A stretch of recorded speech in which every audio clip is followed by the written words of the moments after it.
Well played. Well, great. Good for you, Jacob. I'm thrilled. Jacob's, he deserves that. Just He does. I agree for completely. Jacob. Who got it? From fabulous Las Vegas, Nevada, this is Pod Therapy. Real people, real problems, and real therapists. You can submit your questions anonymously at podtherapy.net or email us at podtherapyguys@gmail.com. Wow. Truth is a lie. Wow. People patron this show And to now, destroy it. broadcasting from the churn, That's this guy's what this Dr. is. Jim Jobin. Dr. Envious Jim Jobin. Fuck all I'm of Nick you. Tangeman. It's time for some Pod Therapy. You know, there are people who shall remain nameless who support the show. Who I don't believe patrons. have the best interest of the show in their heart, and they're just here to watch the world burn. And they've been playing the long game.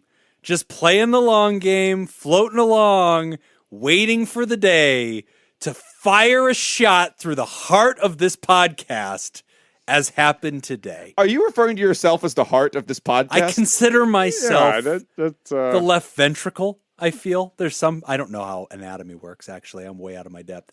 My point is, Dr. Ben Don has gone out of his way Dr. Ben Don, to rip legend. apart everything that Dr. I Ben hold Don. dear, my sense of justice, my sense of fair play, my happiness in general has just evaporated. Today, joy left the world. Patreon.com/therapy. Light left Is that the right? world today. Patreon.com/therapy. Yeah. Yep. There you go. If there was ever an episode to throw a buck in the hat and get access to the Patreon, It's not even a very long Patreon bit. I think today. this is the last episode of the show. So you may as well. Well, Well, now's the time. lucky It's for you, all we downhill. auditioned 2 new therapists. So Yep. Yeah. How do we, I'm sad. I'm angry. How do I pivot? Because it was a beautiful podcast. It was great. We're doing this all out of order, We've already friends. recorded the entire podcast. We've We're just recorded the recording an intro podcast. here. Now we already did all the Patreon, and we had great guests. Yeah, it's a good show. Yeah. Yeah, buckle in. It's a good show coming up. I mean, for me, Ben, you know what you the did. night just kept getting better. Yeah.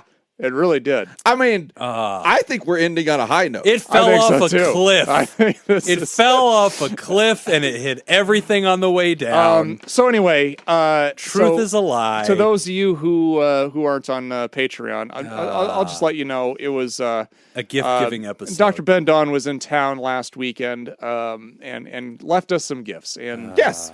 Some very nice gifts. I love my gift. yeah. I will use that. You know what? I don't want to sound ungrateful. I didn't like mine. I'm just going to say it. I didn't care for my gift one bit. I'll tell you that right now. I feel that gift was not given to me in sincerity. Oh, really? I feel I disagree. I feel like I kind of got the short end of the stick on this one. God damn you, Ben. You can't please some people. you see? You Ben. see? Just can't please some Ben, people. One Nick thing and to I- joke about it, Ben. It's another thing to do it. Ben, You Nick went and too I far. thank you sincerely. Yeah. Too far, Ben. Know what you did. 2/3 of Pod Therapy sincerely thanks you, Dr. Ben. Yes. Thank you very much. Today was a great episode. I'm going to pivot. Today was a great episode. We have ahead of us guests who joined the show. We have Ben and Carrie from another podcast, the Very Bad Therapy Podcast. Yes, it's great. A hell of a good podcast. We had a fun time with them. They It's joined so us. good. Talk. Don't put it down. It's looking me right in the eye. You're doing it on purpose. You're refracting light into my face. It's not even on. I'm just holding Yeah. it. Yeah, it's not on. God damn it, Ben. Just stroking Just, it. Now, there's 2 Bens. Okay. yeah, not Ben from Very Bad. Fair producer Yeah, I Ben. like Very Bad Therapy Ben. He's a No. great guy. But Dr. Ben Don can just eat a bag of shit.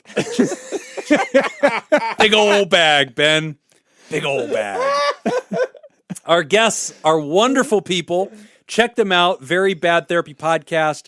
We're going to welcome them now to the show, and you're going to enjoy it. It's a great visit from them, and then they join us for some awesome questions. Definitely check them out, and if you want to hear the extended episode and understand why I am so miserable, patreon.com/therapy. But We're going to pivot to this to the guest appearance. So here comes the fun. Here we go. Guys, we are so excited to have you today. So we want to introduce our wonderful guests to all of our listeners from the Very Bad Therapy podcast, which is maybe the best name in the history of all podcasts. It's better than our name. Yeah, we have a lot in common. One of them may be a stunning lack of creativity. That we're just like, hey, we're making a podcast about therapy. I guess we'll just call it that. You guys are like, we're making a podcast about bad therapy. All right, we'll just call it that. Very simple. But I should introduce you guys. Yeah, so excited to have you guys. So from the Very Bad Therapy podcast and a number of other shows, we've got Ben and Carrie. Hello, guys. Are you coming in from California? Yeah, we are. Los Angeles. Thanks for having us. Fantastic. So excited to have you guys. Now, it's getting cold out here in Vegas. Now, you guys live in paradise, I think. How is it so far in California in November? Rainy. Yeah, Very rainy. surprisingly. I've heard of this stuff. Yeah, It's like you- moisture, but it falls from the Right. sky. Yeah, you caught us on Wow. the one day that we get like heavy precipitation. So Yeah. I was Pretty going to say, because excited. you guys were just dried out all summer long, weren't you? it's terrible. Yeah, no, we're very Yeah. lucky that it finally started raining. I think we might get a little bit more tomorrow, but then we won't see it again till March. Nobody is rooting for you to get rain more than us because Aw. you're drinking all of our fucking water That's true. and we're done with it. Sorry All right? about that. You're on borrowed time. Eventually, this water's dropping below the Hoover Dam, and then you're fucked, and it's not our problem. We're running out of people to steal water from, to be honest with you. That's true. And for some reason, you don't want to build a desalination plant. No one outside of California understands this at all. So, look, we brought you here to talk about water. I'm so glad this is it's my area of interest. I would argue I am a hydro expert. Really Are you happy really? to be here I tonight. can't tell if you're bullshitting. Is this real? No, it's complete bullshit, Ben. Okay. Do you think I have like She a speaks with a secret lot of authority. hobby where I'm really interested in Maybe. hydrology? Maybe. So let's talk a little bit about what you are experts in. So Ben and Carrie, I found your show. I have been a fan of your show now for a while. I don't even remember how I found it. I think I was just trying to find other. Every once in a while, I go through like the podcast directory and I'll type in therapy. Like who else is doing therapy shows? And they're all just garbage. And like that always drives me crazy is I'll listen to them and they'll be like really stodgy, researchy, like monotone voice. Hello, welcome. Or it'll be some amateur who has absolutely no credentials and they're like, bro, I relate. And like just making jokes all the time. Oh, you heard my show. Yeah, I love yours. Yours is the exception to the rule. It's called Bro, I Relate. Bro, Oh, is it too late to change? is it too late to change ours? Can we just get rid of ours now? Let's join his. Our show's shit. 4 years into this. We can let it go. But no, when I found you guys' show, I just loved it because I started listening. I was like, okay, this is an interesting concept. We're gonna hear about when things go wrong. And as a therapist, I'm already like thinking, oh boy, this is gonna be painful. Like this is gonna be like needles, on a chalkboard. But I loved it. You guys were playful and fun and didn't take yourselves too seriously, but also managed to bridge that gap of trying to introduce people and make this friendly. And I thought, oh my gosh, we are swimming in the same lane.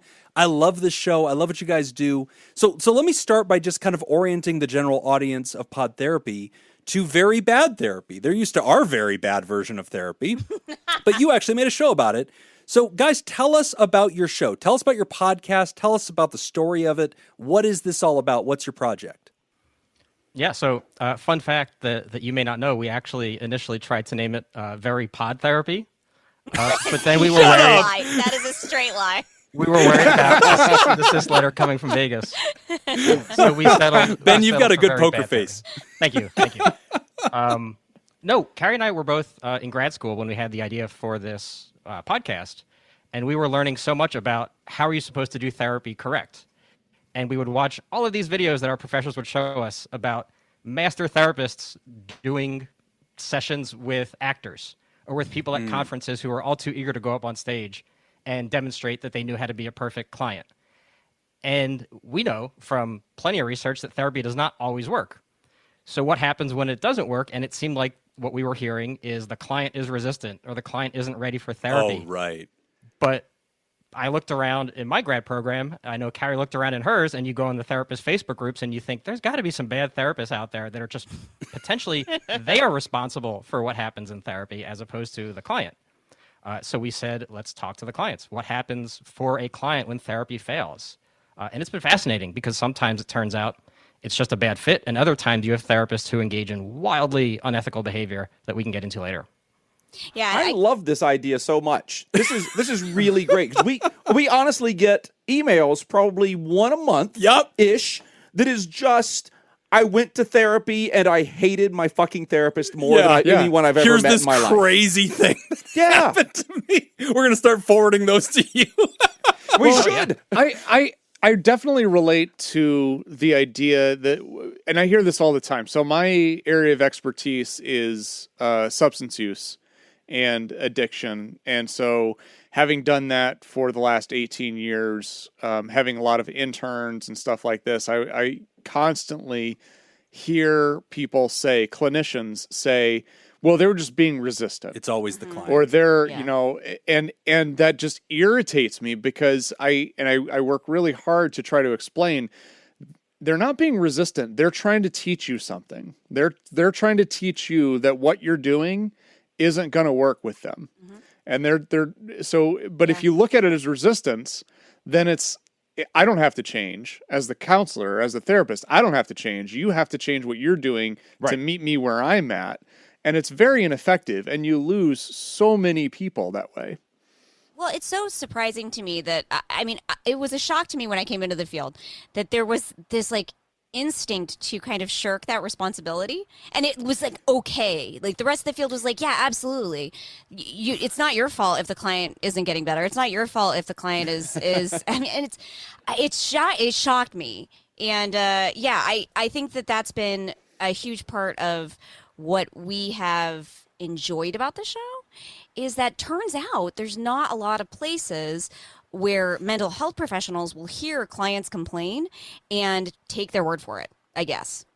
I think there's a lot of gaslighting. And so there is. Yeah. So it's been, we really appreciate and hold very sacred the fact that the clients, the guests that come on our show or who have been clients of bad therapy are willing to share the absolutely outrageous stuff that has happened to them in a public forum for the benefit of clinicians who are trying to learn. So let me ask you about that. So you've created this podcast that's the complaints department of our entire profession. My God, and we're all just fucking thrilled about it. Thanks. Yeah. Thanks. We're really glad for it. It's really great. Is your podcast for clinicians? Is your podcast for the general public? Because when I first started listening to your podcast, I thought, oh my God, this is fantastic. It's a teaching podcast. It's a great way to learn. I'm learning by hearing this. It's sharpening my skills. But then I had this fear go up my spine. And that fear was, oh no, what if somebody hears this and they go, oh no, therapists are bad. Don't do this. And then I've seen you guys kind of work with that. And it clearly has this, vibe of no. These are the bad apples. We're cleaning our own house. But comment on that. How do you guys kind of work between those two audiences to make sure it's still a mental health is okay, it's okay to go for this kind of show? And on the same vein, who do you picture your audience being? Good question. That is a good question. I would have to say our audience is a little bit of both in terms of mental health professionals and clients of therapy.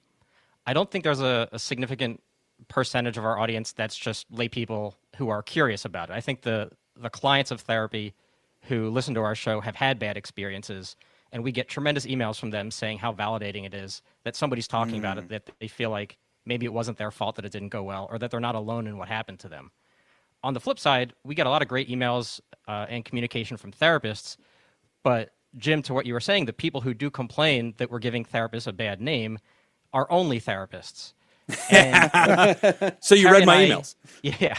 Carrie and I, we try to be very open-minded to the feedback we get because we don't know shit. We know some things, but we really don't know a lot in the big picture when it comes to being a therapist. And so if therapists are reaching out and giving us constructive feedback, that's great. But we've also heard therapists say, you're throwing the field under the bus. You're making therapists look bad, to which I say, if a therapist deserves to look bad, it's not a bad thing that we're highlighting that. We don't name names. We don't call people out personally. We're not trying to ruin people's careers, but we are trying to highlight that if this does happen, that it may be the therapist's fault, and that's okay. That should be part of what we talk to with our clients about, that I might get something wrong. Let's talk about that, as opposed to I don't get anything wrong, and so if you don't feel good about this, it's your fault. Like, you should go somewhere else.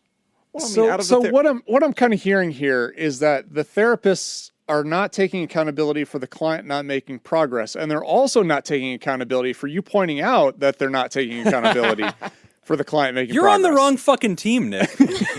All right? I mean, I love this. Where are you? I brought these people on is- here to roast them, and you're like on their side. There are two people in the therapy room. There's the therapist and the person who's getting the therapy, and only one of them is a professional in what's Right. happening in that room.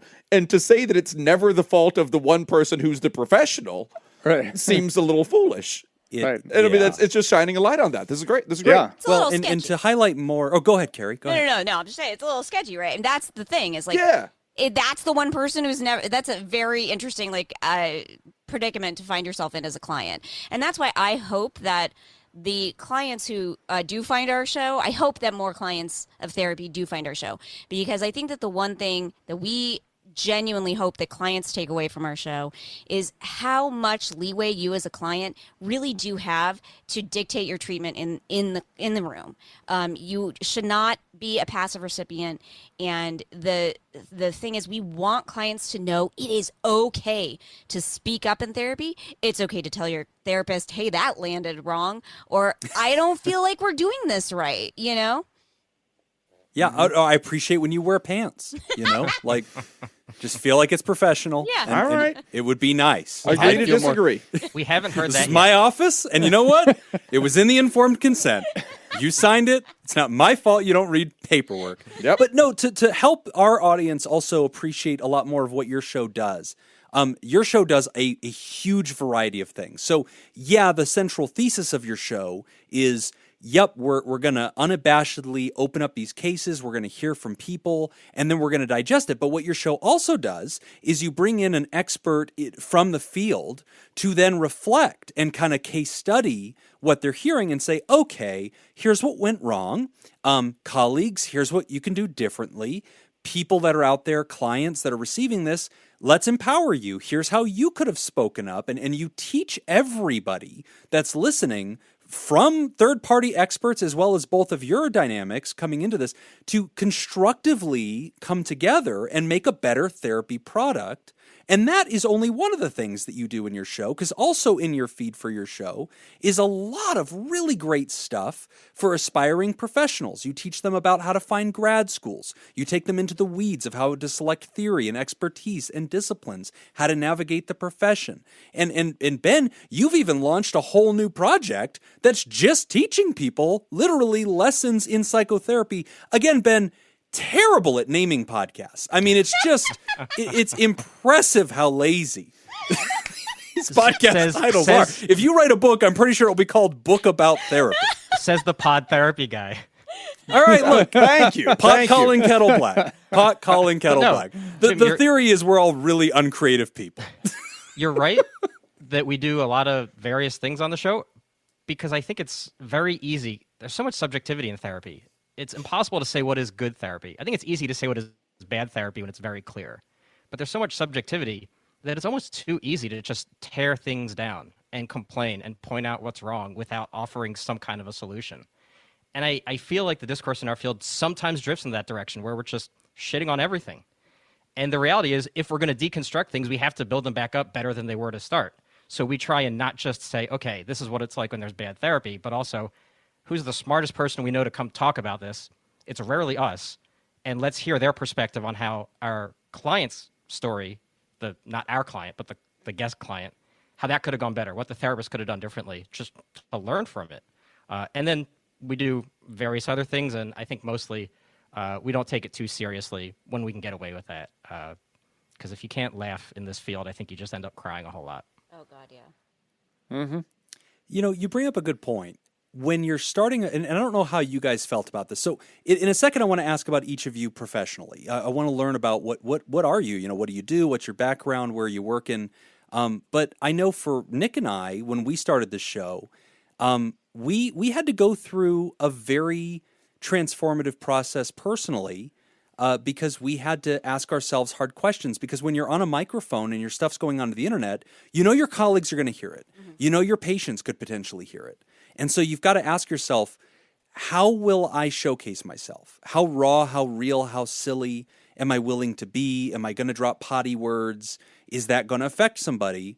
And it's a lot of big philosophical questions that you ask yourself when you are a practicing therapist and a responsible clinician, and now you're doing a show that is about your discipline and is also meant to be educational and inviting, but the two of you made a similar creative choice to us. And that's one of the things I really relate to you on, and I find that fascinating. I haven't found another show besides Very Bad Therapy that made that same creative choice to be raw and real and playful and comedic and approachable, and then risk that while also portraying themselves as professionals. And I find that so fascinating about you. And I was just wondering, before we dive into who you are as professionals, could you comment on that creative choice for your podcast? Yeah, I absolutely thank you. That is so kind of you. We really appreciate it. I think that Ben and I think both have a significant allergy to this sort of fake kind of authority persona that therapists are encouraged, honestly, to adopt once they come into the field. It felt very weird to suddenly cloak ourselves in this this persona that didn't fit and wasn't right. And the more we learned about therapy, the more we learned that no one really knows exactly what the hell's going on. And so, to step in and act like we do, that I think is where how the field ends up being rife for abuse, because you have this infallible person sitting in the chair. And we, I think, wanted to start from a position of fallibility, of utter fallibility.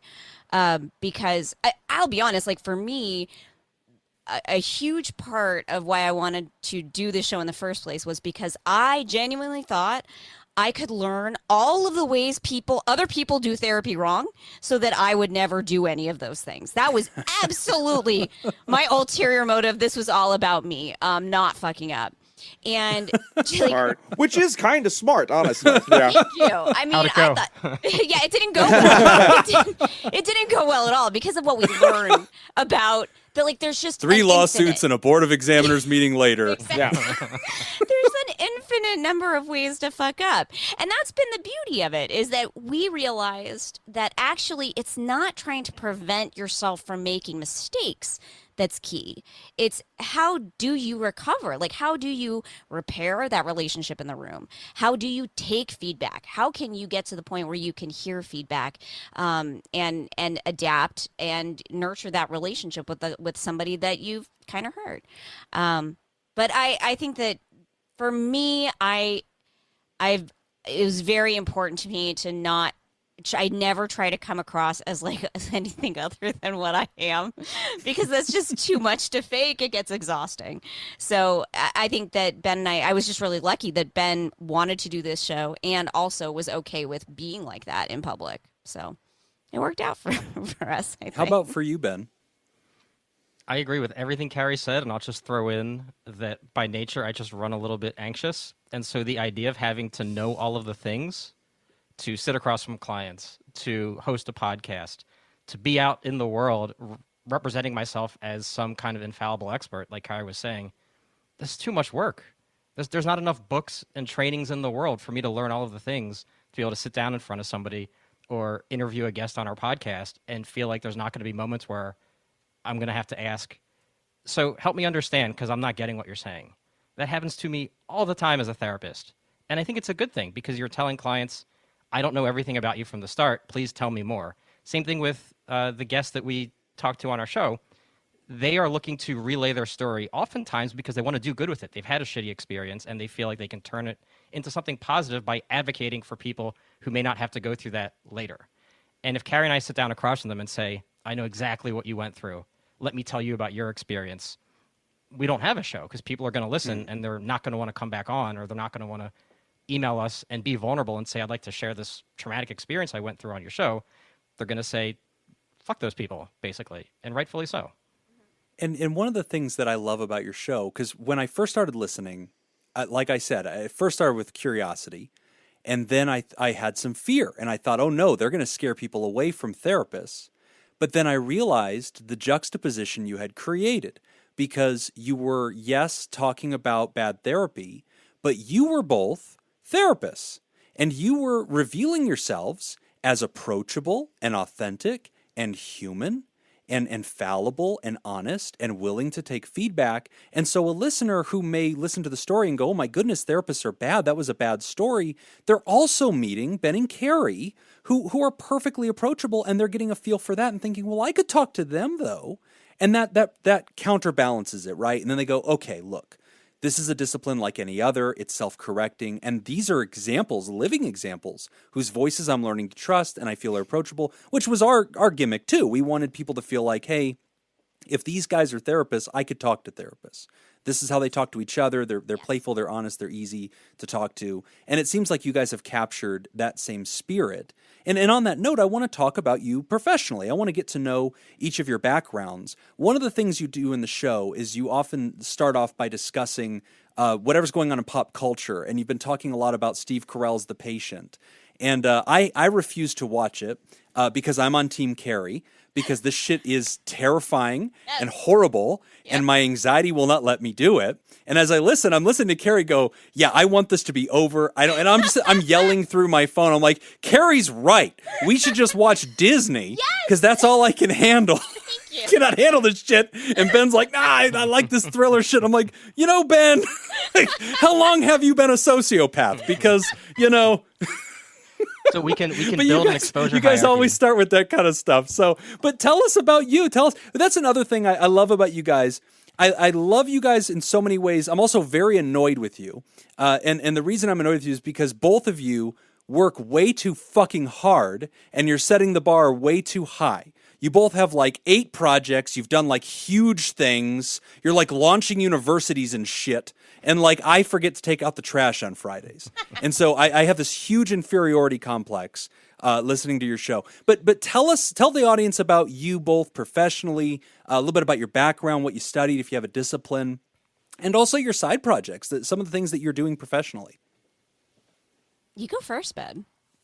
You're way more impressive. Oh, geez.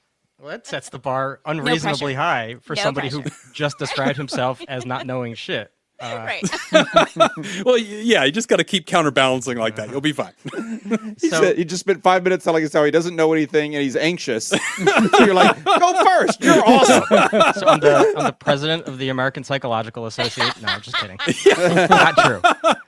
So my background, since y'all are in Las Vegas, I actually lived in Vegas for 10 years prior to moving to LA and becoming a therapist. And I was a professional poker player.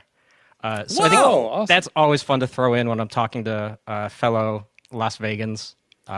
Sure. It has nothing So to do you went with... broke, the mafia was after you, you assumed a new identity and became a therapist in California. Exactly. Yeah. Tale as old as time. Straight out of the movies. So I think there's some segue from poker to therapy, and most people think it has to do with being able to read people. But I think in actuality, it has a lot to do with the inevitability of failing. You can do everything right or feel like you're doing everything right and get it completely wrong. You have to learn from your mistakes or else you go broke or you hurt a client. So I think I carried that just general way of being into wanting to be a therapist. But I went back to grad school in 2017. And since then, I have become I'm seeing clients. I'm a therapist here in California. But I am the clinic director of Sentio Counseling Center, which is a fully online nonprofit for clients here in California that provides low-fee telehealth services throughout the state. So we really prioritize accessibility and affordability to people who may not have access to therapy otherwise. So much of what we do at Sentio hinges on an approach to training called deliberate practice. So we're a training clinic for pre-licensed therapists. So my colleagues and I have been advancing really the science of deliberate practice in the field of psychotherapy. They've been at it for, almost 10 years now. I've joined on over the last few years. And so in addition to the counseling center, we're also starting Centio University at some point in the next few years, whenever the state of California decides to dust off our paperwork and come visit us and give us the stamp of approval. Are the stodgy old men keeping the doors locked? I think they are. Either that or they're keeping the stodgy old men locked in, because I can't speak to who they are, but we are bordering on the stodgy old men. But so much of what we're trying to do, and also the Learn Psychotherapy podcast, which I do in addition to Very Bad Therapy, is centered around this approach to therapist education and training called deliberate practice that takes it out of the theoretical and into very applied targeted skill building, where elements of what very good therapy is distilled down into very, very detailed skills that have very specific skill criteria. So much like a jazz musician learning how to play specific scales on a guitar, or a basketball player learning how to perfect their footwork to make a three-pointer. We're helping therapists develop these really granular foundational skills so that when they sit across from clients, it all just feels automatic. It's less of that panicked, what do I do and how do I do it? And it just comes second nature because there's so much practice and rehearsal and feedback that's built in. So everything I do is really in the lane of advocating for more effective, more impactful therapy in a good way through the podcast, through Centio Counseling Center, Centio University. And a lot of this goes back to what Carrie was saying about wanting to know how not to fuck up. I've just kind of taken it and I guess accidentally turned it into a career, which has been fantastic. That's really cool. That's awesome. Do you still play poker? I haven't played a hand of poker in almost 4 years now, which is hard for me to believe because I did it full time for 12 years, 10 in Vegas and then 2 in LA. Damn. Yeah. What was your favorite room to play in Vegas? Bellagio, for sure. Nice. Yeah. Where the players play and they ride on them things like every day. How about for you, Carrie? What's your background and what projects are you working on? And where was your favorite place to play poker? Yes, yeah. What's your biggest hand? I dabbled in online poker. Remember when that was a thing? I dabbled in that. Yeah, that's when I learned how to play poker. But other than that, no, I would never dare try. Certainly not with Ben Feynman. I'm an actor. I was an actor for a very long time in LA, and I got out of the entertainment industry in about 2017 when I went to grad school. I had always wanted to be an actor, and I was really lucky to do that as a career for several years here.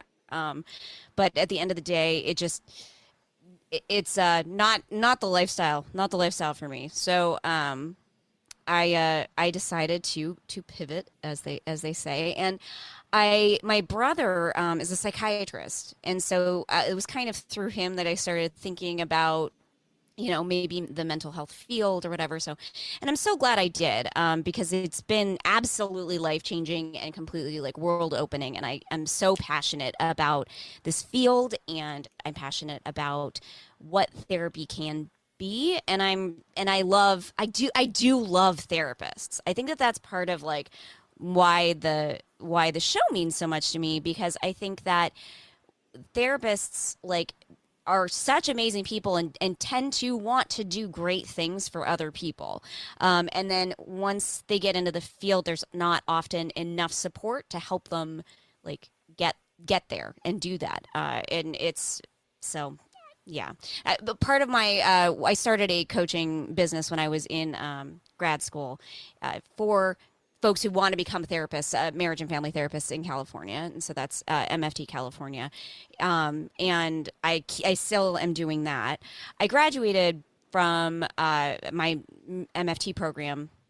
Was it last year? Yeah, last year. I am not seeing clients. I did not start the licensure process after I graduated. I wrote my thesis in my master's program on the intersection of marketing and psychotherapy, and developed a framework for marketing for service providers that is intended and to be clinically relevant. And so I'm currently working on trying to get that out and into the world. So, yeah.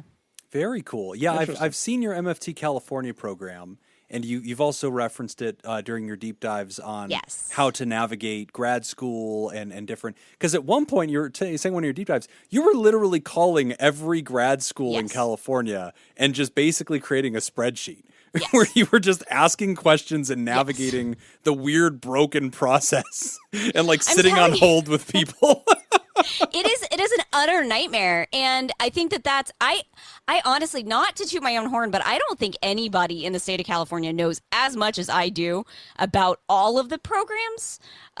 Because I was shocked, I rant about this in some of our recent episodes, but I was shocked at the utter misinformation that some of these grad programs were giving out to prospective students.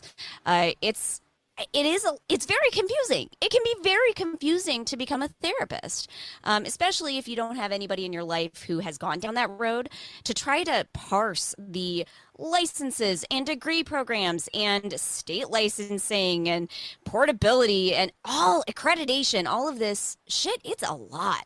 It's like the DMV out there, man. Oh my God, no, it really is. And I wanted there to be a central place where folks could go to learn kind of just in plain English, like what exactly all this stuff is that we're talking about. I'm glad you created it. We need something like that, honestly, in every state. Because that we get a lot of listeners that are either students or interns or just colleagues that are, just they like the content, or a lot of times they're training and they see that as an opportunity to kind of study, in these live fashions, because we're getting real questions, and so they get a chance to kind of hear that and kind of reflect on theory sometimes if we're applying that. But we get that question kind of often, Nick, where they're like, oh, how do I even become a therapist? And it's like, all right, get out the chalkboard. Well, and there's a lot of misinformation too, we had talked at one point at UNLV. I remember you went to go talk, and then I went there with you. I don't remember why. Yeah, we carpooled. But it was to students at UNLV, and they wanted to be therapists. And every single one of them thought they had to have a PhD in order to do therapy. Yeah. And just how happy they were the moment we're like, you don't need to do that. Yeah. And they're like, what? I don't. Well, and that's been a beef, and something that long-term listeners of the show kind of know as an ongoing joke is I have now been disinvited from almost every institution of higher learning in Nevada, because at some point the idiots make the mistake of inviting me. And they're like, hey, Psychi's doing a graduation. Jim, can you come be a keynote speaker? And I'll be like, yeah, that sounds like a great idea. And then I get there and I roast the professors for 45 minutes. And I'm like, hello, hello, bachelor students of psychology. You've all been lied to. I'm here to break you out of the matrix. You do not have to go do research. You do not have to do PhD bullshit. You don't have to follow these idiots around in their labs. You don't have to learn Excel spreadsheets. Nobody gives a shit about your grants. Nobody cares if you publish or perish. Go get a master's. We desperately need you as clinicians. You'll make a great living. You'll be respected in your field. You'll make a difference.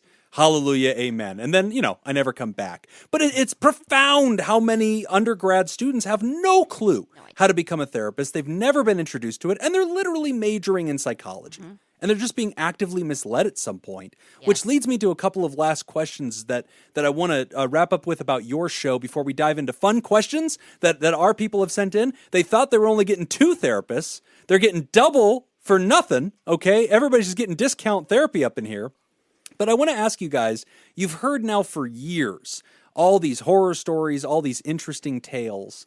And I'm wondering between the anecdotes that you've heard and between your own observations of the profession, do you have any opinions about the profession at large? Do you look at the professions right now and say, you know what, there are some worrying trends, or there are some areas that I think we are just categorically weak in, and this is an area that we really need to see professional development? Are there some weaknesses in the field or some common failures in the field that at this point, after years of doing the show and getting into the professions yourself and teaching others about the profession, that you kind of look at it and go, you know what, I have some pet peeves. I don't like this among my colleagues. I really want us to get better at this. You want to go first? You want me to go first? Go for it. I have so many thoughts. You can I know. knock them off the list. Ben just pulled out a scroll. Yeah, that was weird. He did. I'll go first with my one thing. I think that there's a major disconnect between what therapists think is important about therapy and what clients think is important about therapy. And I think that we as therapists and the field needs to get a lot more humble about what therapy is and works about it from the client side, from the client's perspective. What we hear so much from our guests, like on our show, they're not complaining that they didn't reach their therapy goals. They're not complaining that the therapist just totally biffed an intervention.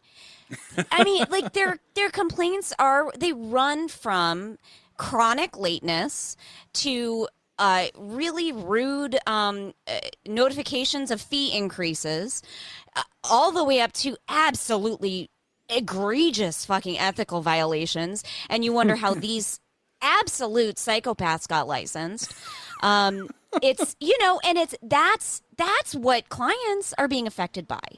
Not, EMDR, is EMDR just exposure therapy? Like it's, and that's where I feel like the field really needs to like take a step back and listen, I think, to clients more. That's a really good observation, because it kind of sounds like what you're saying there is sometimes we get too much into this academic stuff, into the scholarship stuff, we're into the weeds, and the fundamentals of the profession are different than that. The fundamentals of the profession is human contact, human healing, and if you can be really good at that, you'll be a good therapist. But there's a lot of therapists dithering between like the page numbers of a book about, whether this thing is 50% more effective than that thing. And meanwhile, they're shitty at therapy. Mm-hmm. They're just bad at this. Yep. And they kind of need to get back to the fundamentals. Is that kind of what you're saying? Yeah, absolutely. I mean, that's why I'm a huge fan of the common factors research. And I think that it's a shame that isn't centered more in more like master's level counseling, MFT programs. I think that there's this great like emerging body of research that shows us, hey, there are some things that if you look at what the common factors are hypothesized to be, they run awfully close to the things that clients say are important about therapy. So I'm a big fan of that and think that could be centered a lot more. I like that. Now, Ben, you're breathing into a brown paper bag right now and taking your pulse. So when you're ready, this is a safe place. I want you to know that. I hadn't but thought Ben, about when you look around, you're on an active quest to reform the profession. You're on an active quest to teach. And I wonder, when you look at modern psychotherapy in America, or perhaps even just Western U.S., do you look at it and say, you know what, there are some pretty baked in problems that I've had it with? I mean, I'll preface everything I'll say with the reality that therapy is tremendously effective, that most therapists do a whole lot of good in the world and have wonderful intentions. And that noted. Now shit on it.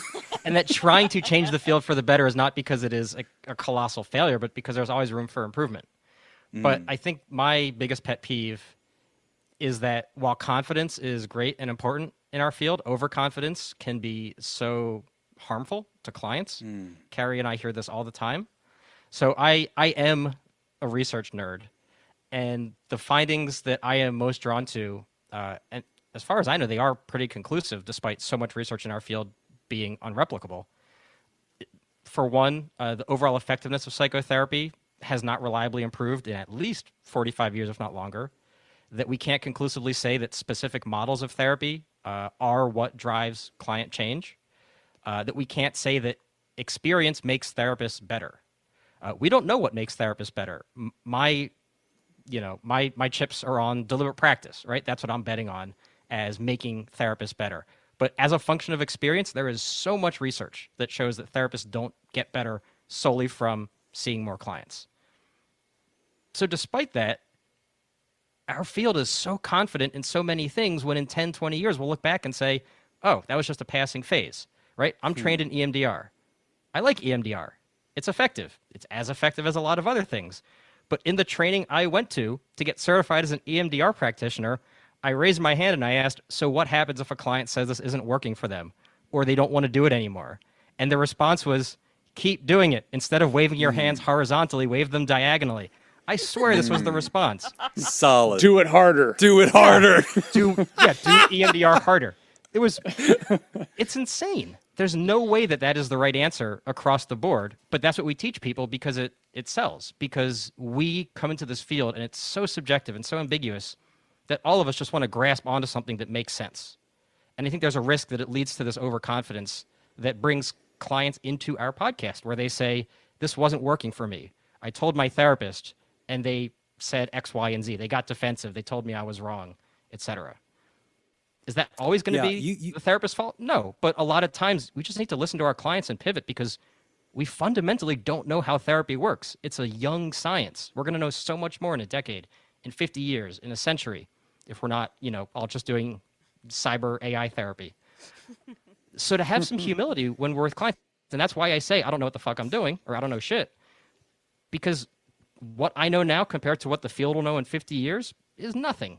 And I genuinely believe if we bring that humility into working with clients, we have a much better chance of helping them because we can actually understand their needs instead of just jamming EMDR into their faces against their will.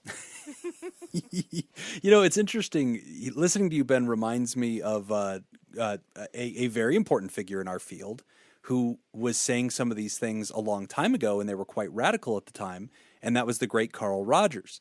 And here you had Rogers stepping up and saying, we're doing this novel research and we're kind of determining it doesn't really matter if you're Freudian or doing CBT or if you're doing Gestalt therapy or if you're doing that. And his theory kind of rolls out and says, I'm kind of pro like this fundamental humanism that I'm just calling like person-centered. And it doesn't have a lot of bells and whistles here. Like I'm really just focused on my connection. And if I can just do that really, really good, I can kind of hope that there's this sort of natural course of evolution in the relationship that leads toward positive things. And it's interesting to hear you kind of talk about that. And I think you're speaking about some things that even back then were very radical. But today, man, you'll get yourself slapped in the face if you say some of this blasphemy out loud that like, hey, your theory is no better than another theory, because they'll be like, no, it's Gottman, you asshole. Gottman's figured it out. And then you'll have the other people coming over from the EFT tribe and they'll have their little picks and forks and be like, no, EFT hasn't figured it out. And then you'll hear, oh no, EMDR is anything. No, it's brain spotting, you idiot. And like, it's all this stuff. And like, I am so tempted, probably once a week, I come up with some flashy, cool name. And I think I'm just going to start a school of thought based around this. I'm going to assign people some kind of weird cultish leveling system where they like get color belts or something. And I'm just going to make a shitload of money. And I'm going to be the only credentialer, right? And that's how this is going to work. You guys are both nodding furiously, which people cannot hear in the audio, but you know what the hell I'm talking. So a few years ago, we found there's like some, I don't know, machine learning, some AI where you plug in one sentence or a few words and it just gives you paragraphs. And so we thought if we just give it the right first few words, could it give us an entire new theory of psychotherapy? And I swear to God, it came up with this thing called cognitive illusions. And it sounded so real. And so I totally get the impulse to just create your own and get rich because you could. I'm 100% sure, Jim, you could do exactly what you're describing. If you explain to me right now that cognitive illusions is just a thing that is practiced and taught to in therapy school, I would just believe that. That sounds like we can do real. this, guys. We can do this right now. It just takes this: 4 therapists, 2 adjacent states. We all just go all in on this shit. And we just go around talking about it. I mean, we don't have to air anything we've talked about. No, this isn't live. Fuck this episode. We can cut this Scrap right it. now. This is done. Production meeting. We are now just having a meeting about the cult we're going to create. Please tell me there's merch. Oh, yeah. There's definitely levels. You gotta do Definitely levels. You probably can't hear it on your side, but we just played a jingle on this side that is a drop that we use when we are in a production meeting because one has just begun. And we are here talking about a cult now. So here's the deal.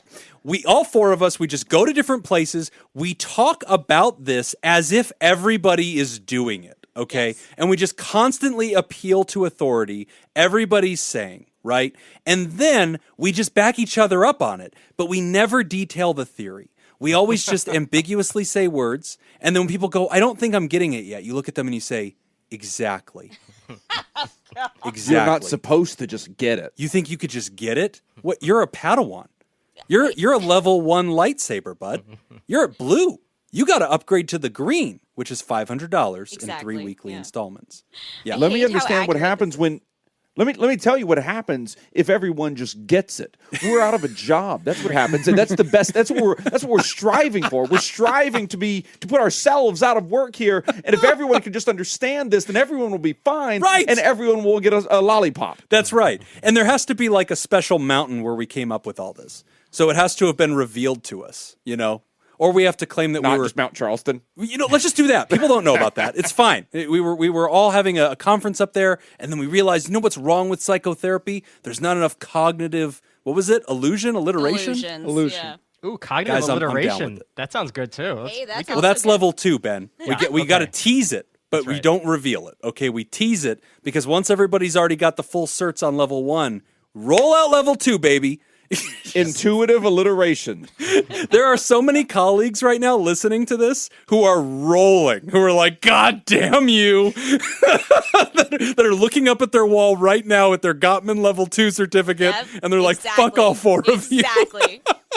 It's too real. It's too real. It's too real. We're all broke. Whatever. We're living on student loans anyway. So before we dive into questions, I want to just thank you guys so much for doing this with us, for introducing your show to our audience. We're going to have a lot of fun today. We've got some great questions to pitch to you and get your feedback on. But the last thought I want to get from you, because we've talked so much about, the profession and what needs to change, I wonder, you mentioned this. You mentioned just a second ago, Ben, before you kind of trashed it, you said, I do want to remind everybody the big picture, that it's okay to get help, that generally this stuff does work. It is a medical field. The research does say it works. It's just we're trying to get better at it, and we're trying to learn what does it. And so I'm wondering if I could kind of borrow from each of you when you're trying to encourage people, and they're like, you do a podcast about very bad therapy, and like you're a reformer, you're trying to, yes, I am. But when you try to just encourage people to get help, what is your pitch? Because that's a big part of pod therapy. We're basically evangelists for mental health, trying to destigmatize it. And I want to make sure before we pivot into questions, what is like a message that you give to folks who are on the fence, who are hearing the 4 of us as colleagues joke about this, but are thinking, well, okay, but I was thinking about getting into therapy. Well, what's your pitch? I would say I tell people that it might take a few tries to find the right therapist for you, and that's totally okay. I know the process sucks. I know that it's hard to get a call back. I know it's hard to even unload in that first intake session, but if it doesn't feel like it clicks, it's not on you. It's not your fault. You're not too broken for therapy.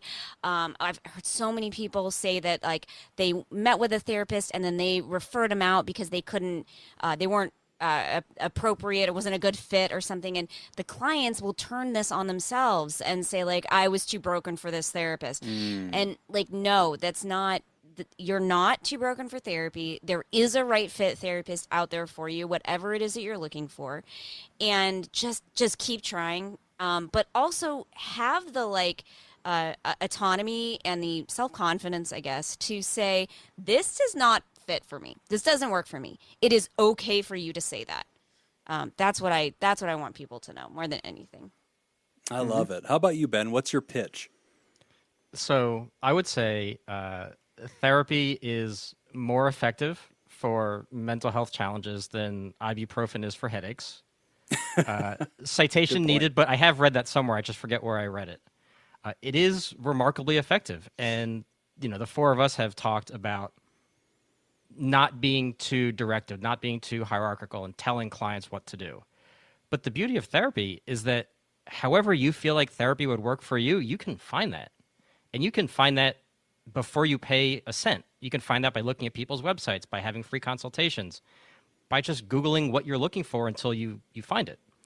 And so if you want somebody who's going to be much more direct and tell you what to do and give you advice, that's out there. And there are great therapists who do that. If you want somebody who will tell you, I don't know what I'm doing, let's figure it out together, there are people like me out there who will say that. Sometimes I even tell people what to do if they want me to. Therapy is so amorphous and so effective that if you are open-minded and you find a therapist who feels like a good fit, it is so likely that it will help. It can be very intimidating. It can be very confusing. I think so many people have different definitions of what therapy even is. So to just sift through that discomfort, that ambiguity, until it feels like you've found something that is genuinely helpful.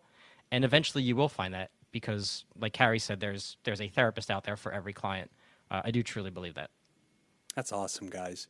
You know, we've had questions in the past where people have said, what about if somebody doesn't believe in therapy? And the first question we're going to have today is actually adjacent to that. But I'm going to steal from my colleague Nick here, who had a really great zinger on that one. And it was something to the effect of, yeah, we don't need to talk about belief. There's science. Like there is just research. So it does work. And now we can talk about how to make it work for you. Like, that's a different conversation, but we're not talking about Santa Claus. This isn't the Easter Bunny. It is a form of healthcare. It works for a good reason.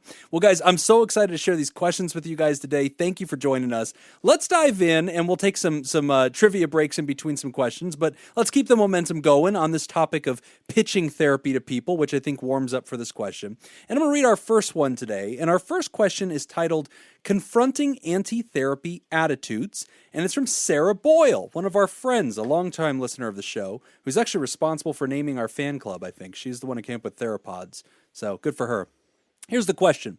Yesterday, I had a very negative interaction in a Facebook support group for autistic, ADHD, neurodivergent people, and I wanted to ask if y'all would analyze and comment on it a bit.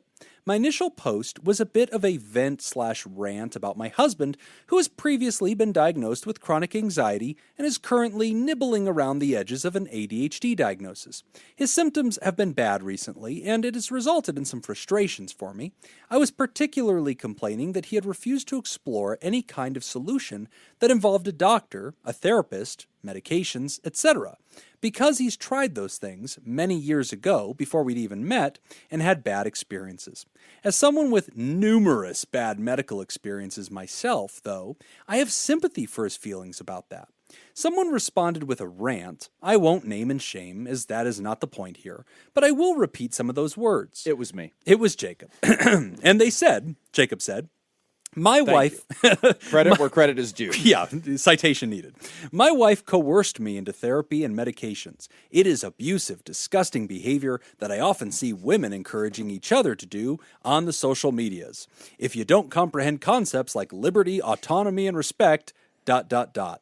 If someone thinks you need help from a therapist, bottom line, they think that every therapist they know is a better person than you.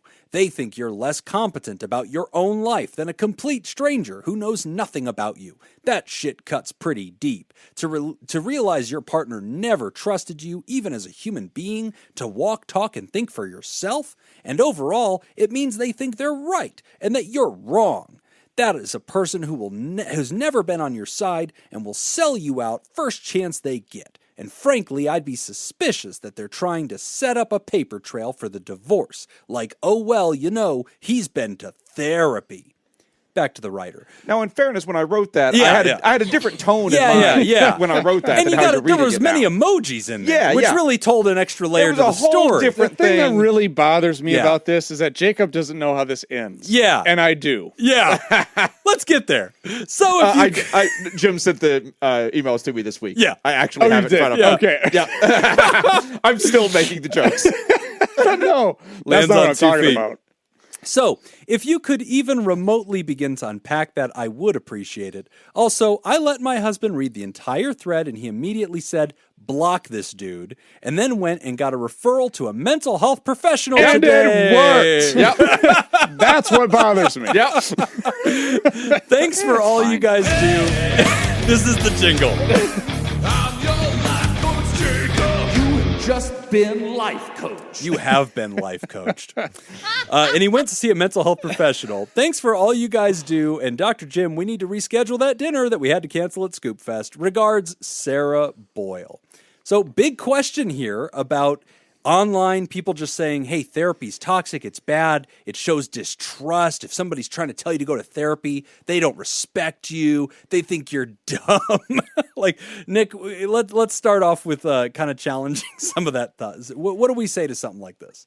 I don't know. I mean, like, it's hard to read something like this, and it's like, yeah, therapy is bullshit. It's you don't respect people's liberty. And by the way, I'm being completely objective. But right. I do. I don't. Yeah, but I know what the fuck I'm talking about. Yeah. This person clearly doesn't have any of their own issues regarding not this at all. And I think, not at all. And I think that's that's the thing. Like, if you ask somebody about their experience with therapy, that's what they're going to give you. Yeah. They're going to give you their experience with therapy, Right. good or bad. And I think that's kind of what Sarah got in this particular situation. Well, and the person with the profile picture of truck nuts, telling you like, this is violation of your First Amendment.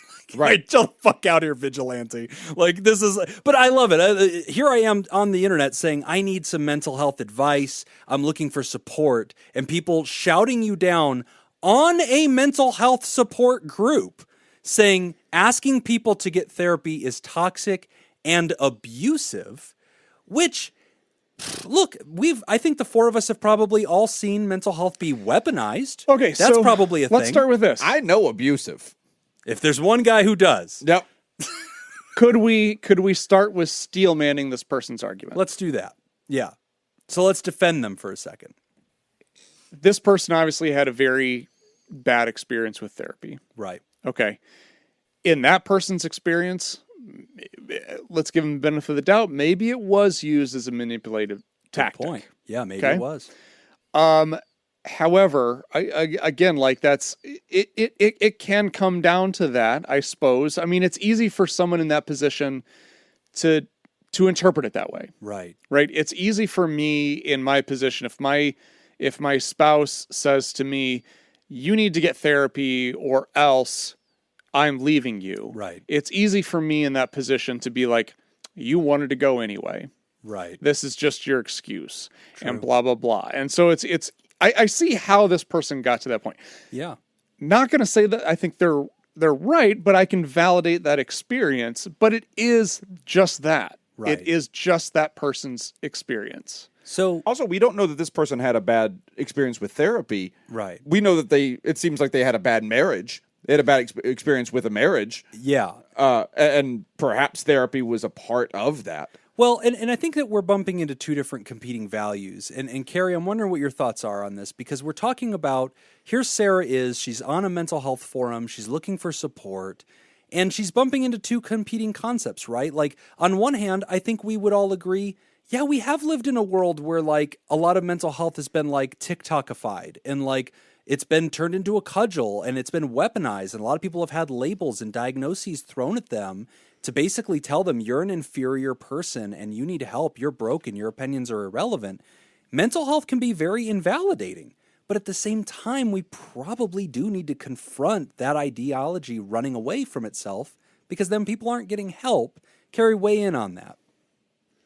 I mean, well, my overwhelming feeling is like somebody hurt this man deeply, and that sucks. Like, and I agree. Like, I'm not entirely sure from his comment that he actually went to therapy at some point. Right.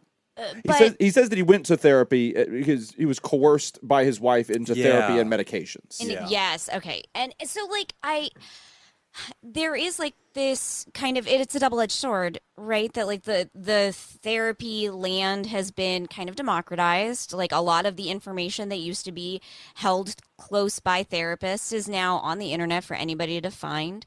And I'm sure, I mean, that's one of the first things that we learn as therapists is how diagnosing can be oppressive, it can be harmful, but it can also be a great tool. And I feel like on our show a lot, we've had several people talk about how they found a diagnosis on TikTok, on wherever, and this was the first time that they felt seen and understood. And, so I think it can also be empowering. It's incredibly complicated.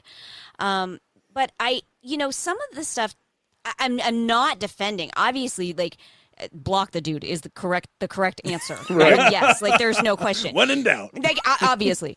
But, how we know, if you've seen couples, that a lot of couples come into couples counseling with the driving goal for the therapist to fix the other person. Right. So this guy's not wrong.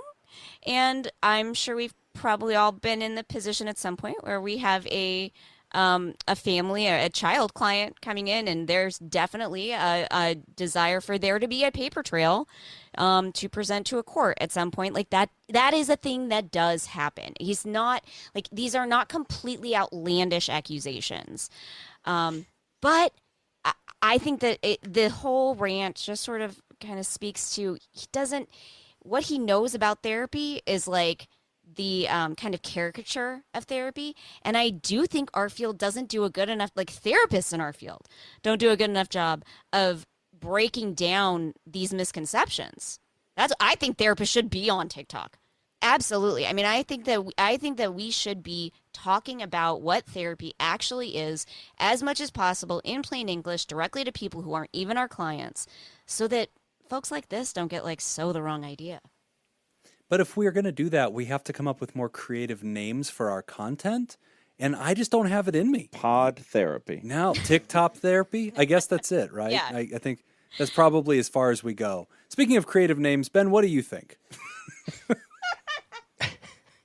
I'm not sure if that was some kind of veiled dig at the name Ben or what that was about, but I'll just roll with it. It's a Rorschach test, buddy. I You don't take it think it was however veiled. you heard it. I don't think it was veiled at all. I'm gonna block this dude. I appreciate that the person who commented on Sarah's post that you had read, Jim, was so outrageous in the presentation of their potentially very valid feelings based on his experiences that it was completely see-through. I think something like this is a lot more harmful if it might look credible. But this person's confidence seems only outweighed by his ignorance. And so you read it and you say, this person is out of his mind, and you can just kind of brush past it and recognize that this guy experienced something related to therapy along the way that made him very, very, very biased and misinformed about what therapy even is. But sure, yeah, I agree with what you were saying, Nick, that it's quite possible that we can find a whole lot of empathy for him based on what may have happened. He may have been coerced into going into therapy and being put on medication. I'm not sure I can find empathy for the generalization that is somehow disgusting behavior that he often sees women encouraging each other to do. Yeah. That seems like it's drifting into some pretty clear misogyny and absurdity. But yeah, I mean, this obviously is somebody who's been hurt by therapy, but this is somebody where Carrie and we occasionally get emails and we choose not to proceed with inviting people on the show because there's some untold part of the story that really oozes through the way they represent what happened. And that's happening here, where you read this and you're like, oh, yeah, I don't have to think twice about this. This guy's just got his own stuff going on. Block this dude. Definitely a lot of layers to this. And I appreciate that all of us, I think, are trying to take the most nuanced possible perspective. Because I think whenever we see this kind of discussion happening, I think most clinicians default to curiosity, right? Because if we get yelled at and somebody posted this to us, our question is going to be like, hey, man, tell me more. It sounds like you had like a really bad experience. What happened? You know, and what are we doing, right? We're drawing them into the healing relationship so we can get progress. And subtly, that is good therapy. That is kind of the direction you should go in.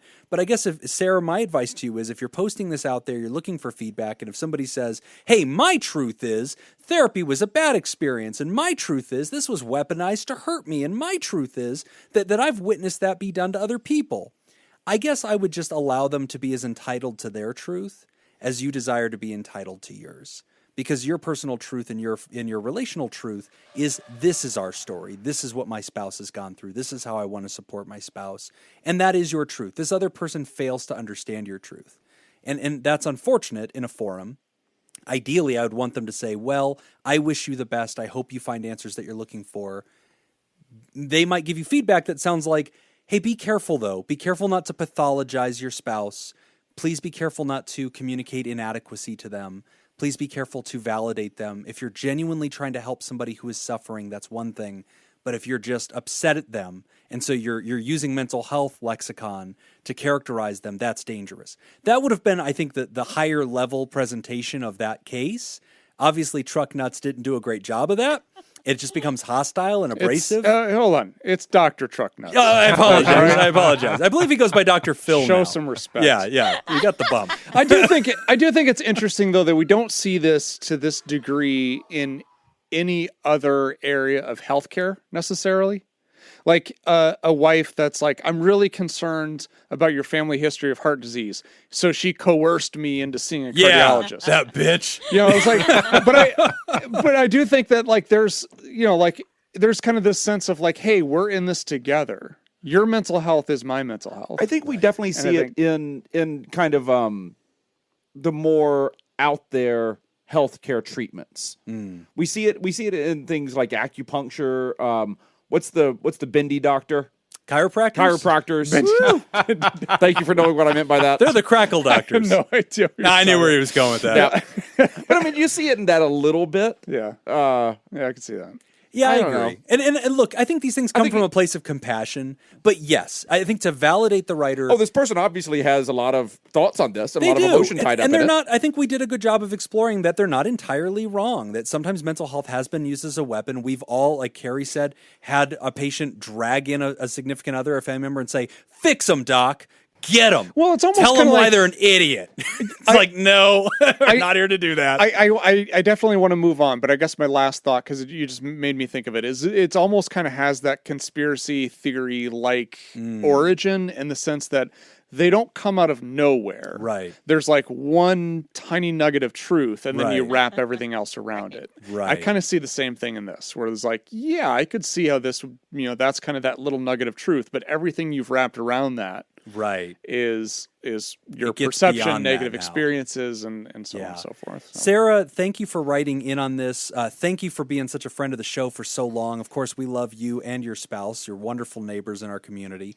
And so glad to hear that in the end, mental health prevailed. In the end, you did what was right for your family, and you guys found helpers. And so that's great information. I'm glad that you resisted negative messages. You persisted forward. I hope you just blocked those people and didn't engage, because honestly, they're telling you more about themselves than they are anything else.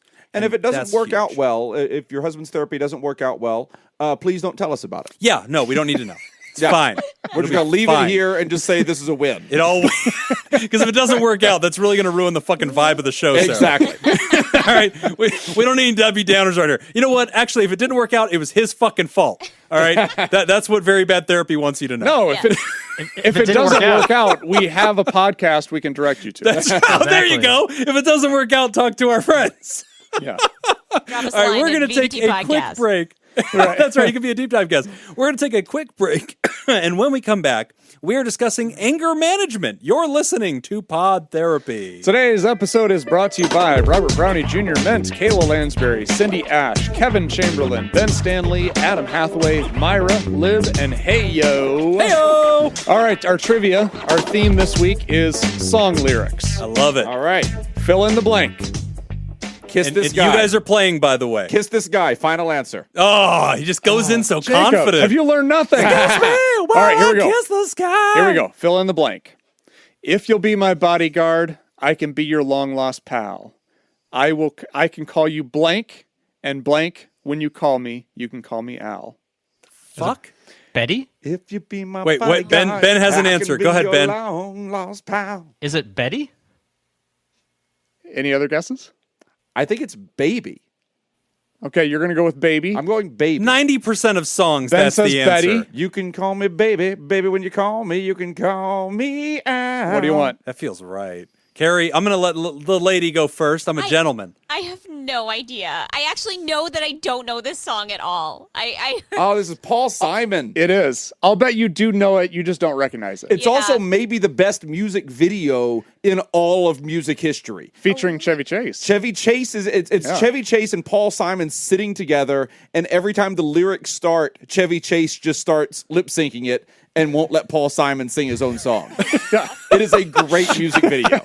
If you haven't watched this music check video, it out. everybody, go out and watch this music video. It's great. I don't even know what to guess. Okay. I can't even identify the song. You're I have out. No clue. I'm out. I'll take a gentleman's knee on this. Ben wins. No it is way. Betty. It was It is Betty. Betty. There you go. He Yes. throws his arms up in triumph. Congratulations, Ben. All right.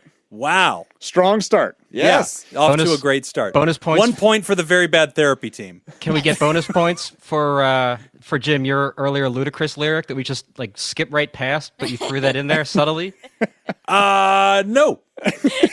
Maybe when we're on your podcast. For now, What you was can your go fuck ludicrous yourself, lyric? Ben. I didn't catch this. I don't appreciate your condescending tone, Ben. Jacob, mute them. What was the lyric? I didn't hear the lyric. I don't know. I say a lot of things that I I blank out on the remember show. it. Yeah, I don't. I believe it was where the players play and they ride on them things like every day. Oh, yeah. That wasn't ludicrous. That was legit. I know what I'm talking about. Also, that's a reference to Atlanta. Anyway, next question. Anger management from Anonymous. Weird hill to die on there, Jeff. Yeah, exactly. Yeah, I know. Just pick my battles on this. Hello. I was looking through your archives and I couldn't find anything about how to deal with anger, so hoping you can help me with it now. Specifically, how to manage it when I'm so angry and frustrated that I want to break things or lash out. In my case, I've recently graduated from being a total doormat to having self-respect and healthy boundaries. This is great, but an unfortunate side effect has been that I am now furious at how people treated me in the past, and also angry at myself for letting them walk all over me. I feel fine 90% of the time, but if I get flashbacks to certain situations or deal with someone who makes me feel disrespected, I'm just enraged and I can't seem to calm down for over a day. It makes me want to scream and fight and flip tables and drive too fast. I can generally keep my urges in check and just fume quietly, but sometimes I do feel the need to, privately, yell into the void, rip up paper, punch pillows, I believe is how that word is pronounced. Thank you. Throw things that I don't need or aren't breakable, or do other harmless violence. Luckily, I have enough control to not cause permanent damage to myself or my stuff, but I don't think it's a great coping strategy. Also, one thing I'm not proud of, though, is that I do sometimes yell at my parents in complete frustration. Guess where I got my doormat tendencies and anger management skills from? They yell at each other constantly and yelled at me as a kid. But I feel bad about it afterward, and when I apologize, they seem confused about why I'm apologizing, or they just brush it off. Like I said, I'm not proud of it, but since they do it too, it makes me feel like it's not that bad. Tell me if I'm wrong, though. Anyway, other than them, I don't take it out on people. I try to just be by myself when I'm mad. But as I said before, I don't think these are good ways of dealing with anger. And I also read recently that you shouldn't give in to violent urges, even if they're harmless, like with the pillow punching. What's your take, and what strategies can I use to handle these emotions in a healthier way? Or just not get mad to start with? Thank you, Anonymous.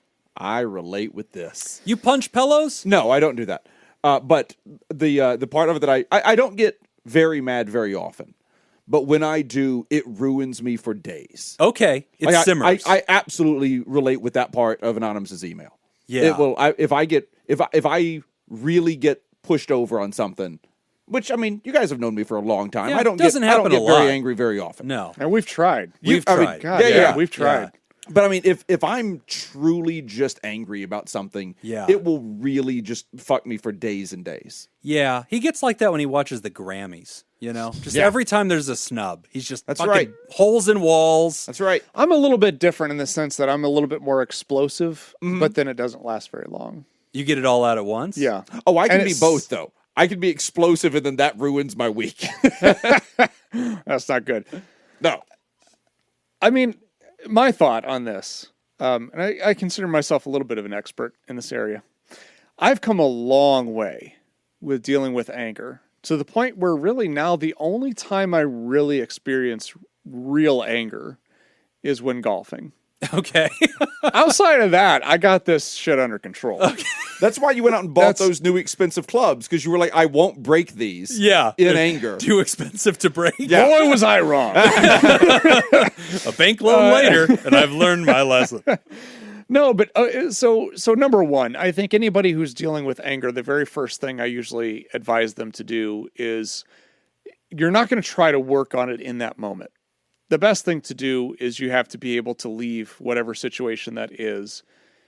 Whatever that trigger is that you've been exposed to, you have to take a break from that.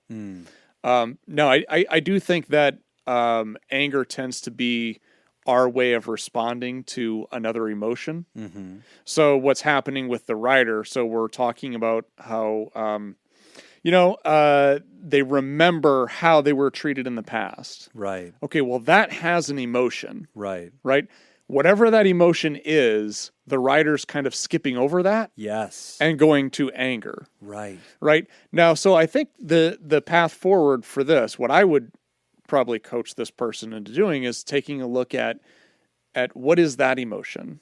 How do we identify that emotion, and how can we deal with that? And let's have a conversation about that. Or if you're into going into therapy, maybe this is one of the things that you want to kind of talk about and bring up with your therapist.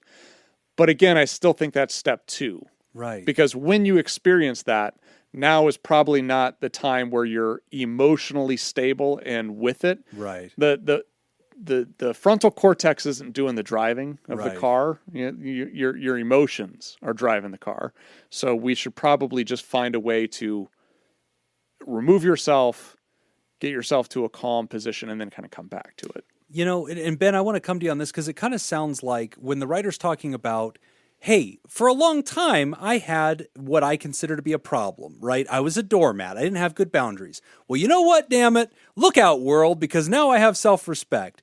But the problem is like, okay, going back to what Nick said, I reflect on my past and maybe I have that primary emotion of embarrassment or feeling humiliated or feeling weak. And that leads to that secondary emotion of resentment and anger and vitriol and wanting some kind of revenge or feeling that there's some kind of justice or injustice from the past.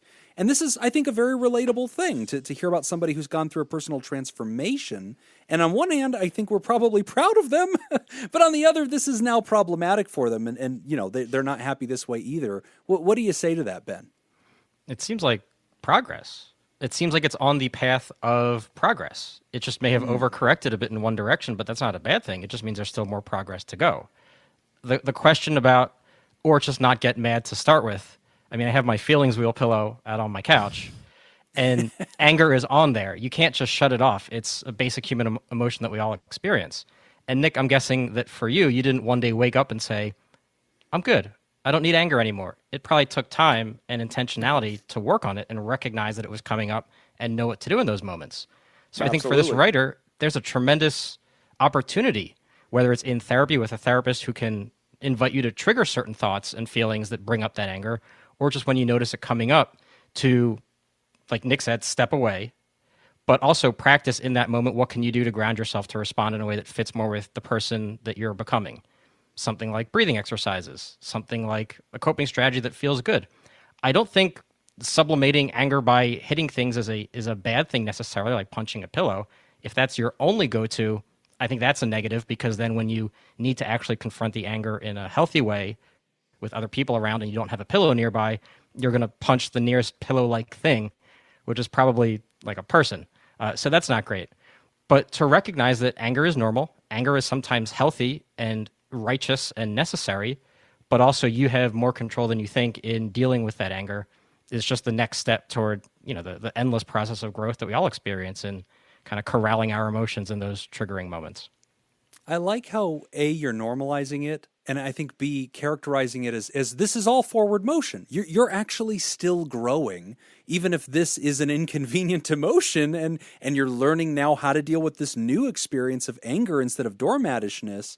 This is still really healthy for you. And Carrie, coming full circle on that, when the writer says, so I get in these yelling matches with my parents, and you're probably not surprised to discover they like to yell, and they were angry my whole life, and that's how I was shouted down and taught that I'm not allowed to talk, I'm not allowed to be seen, my opinion doesn't matter.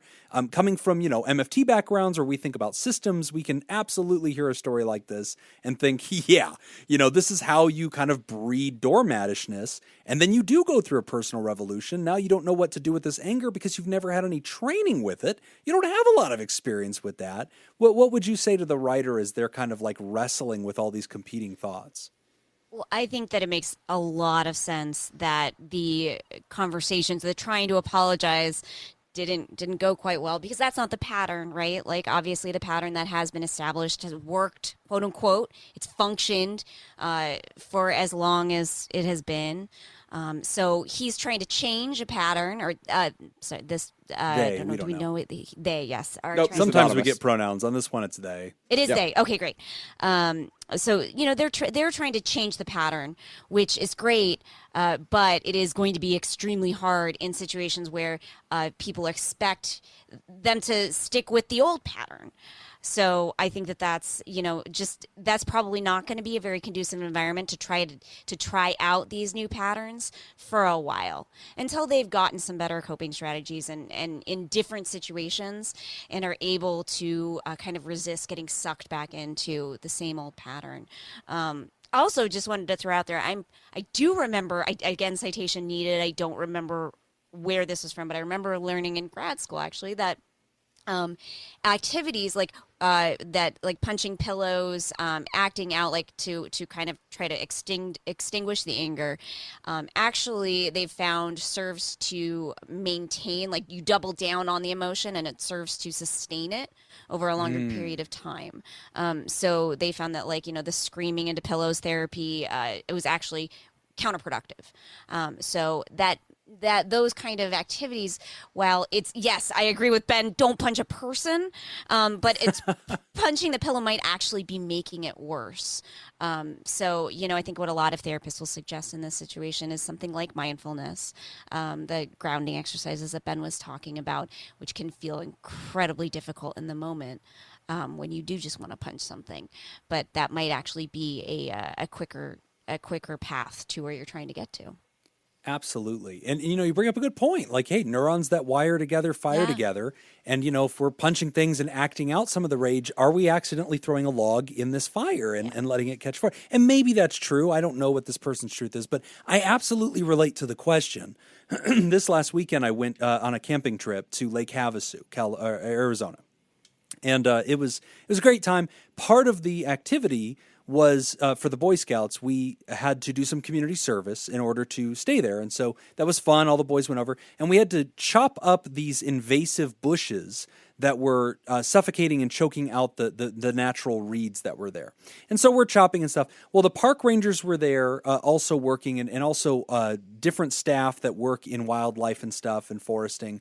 And they had the cool equipment, like the big old saws to like really hack these things down. And then we were there with like our little hedge trimmers and rakes, like pulling out the debris. Well, this moment happens where this guy has this really cool saw and he's like buzzing through some of these things, and we're kind of standing back, allowing him to do that.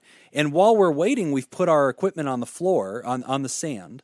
And then he turns around, and it's the kids aren't standing there right now. It's me and like 3 other adults, and we're like waiting. And then when he's out of the way, we're going to grab our gear and start working again. Well, he walks over and he goes, "Hey, can you guys pick this stuff off the dirt, please?" I'm like, "Oh, yeah, no problem." And he goes, "A safe or a clean workspace is a safe workspace." And we're like, "Yeah, man, for sure." Okay, right. Yeah. So we start reaching down to grab these things, and then he says something like, I thought I'd have to explain that to the kids. Didn't think I'd have to explain that to a bunch of adults. Now, it was that third swipe. Yeah. That was about the point where I fucking snapped. Like, go ahead and take yes for an answer, buddy. That's where the point where I was like, buddy, what the fuck?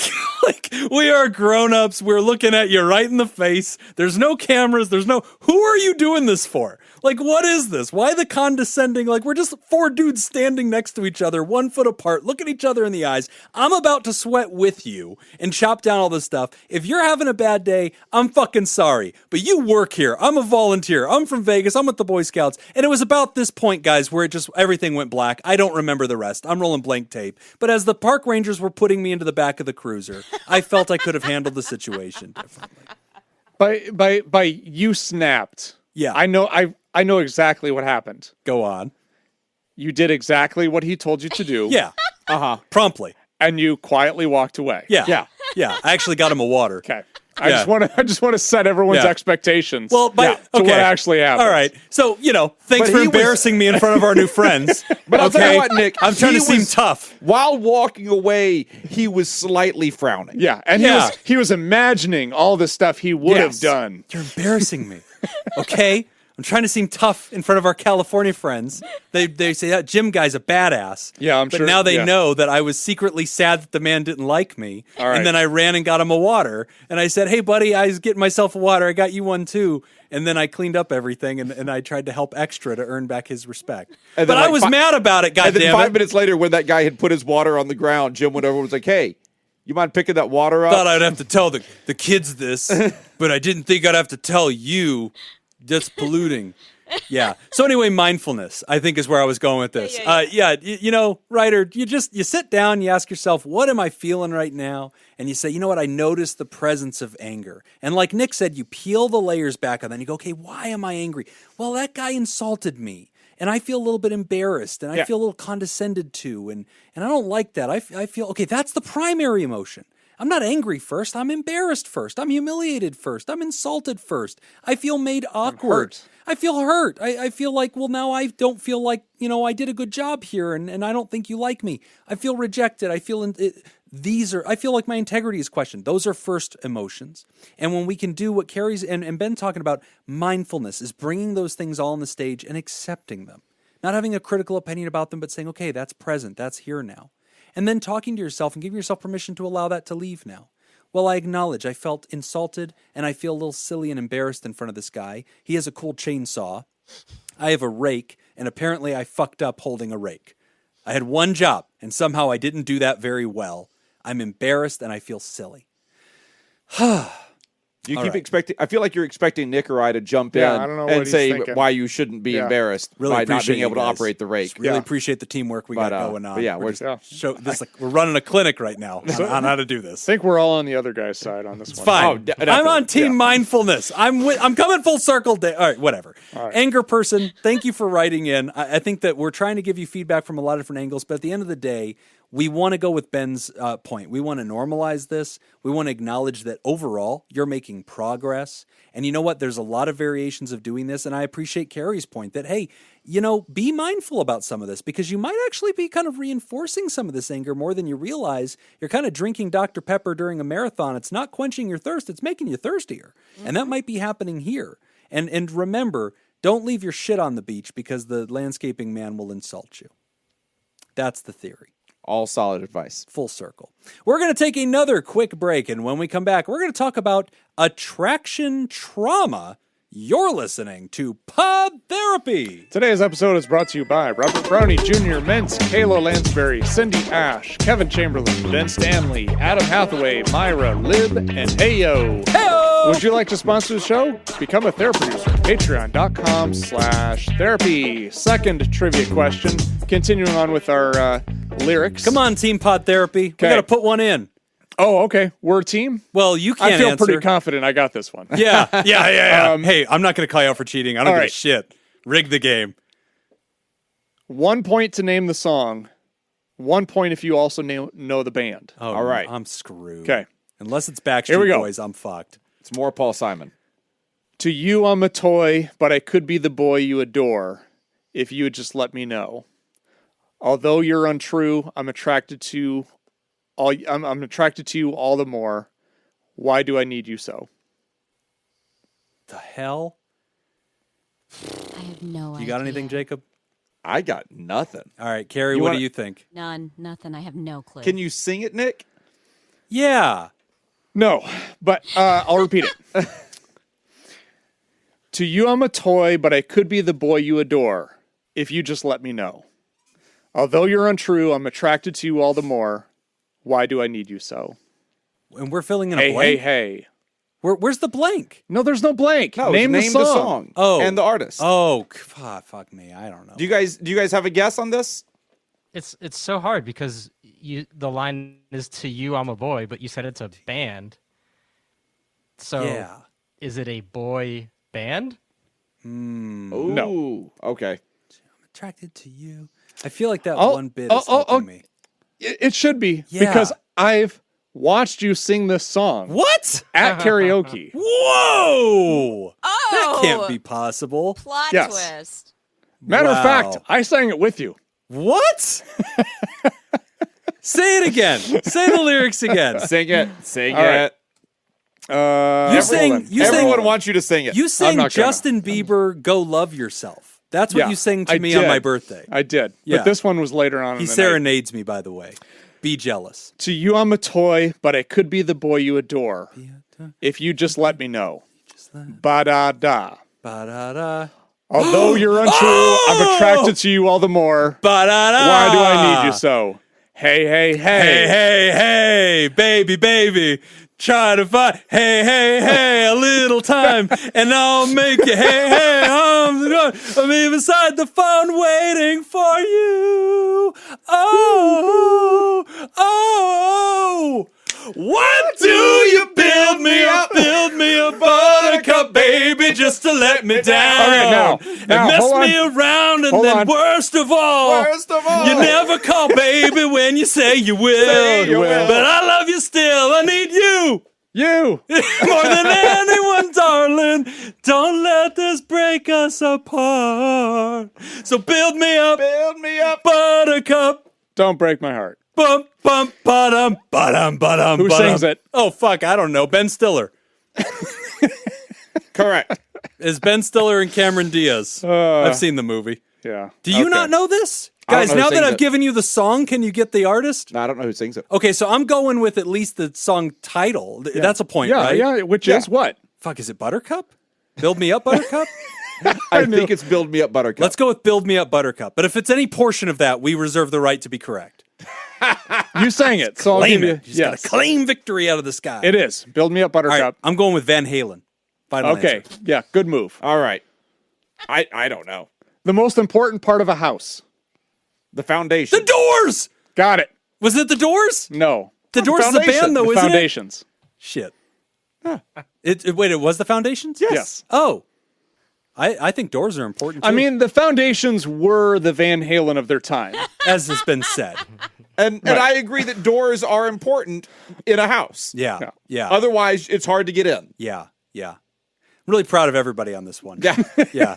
I feel like we showed them what pod therapy can do. And I think they walk away from this going, that was fucking intimidating when they broke into song I mean, you guys could, spontaneously. yeah, you could take this on the road.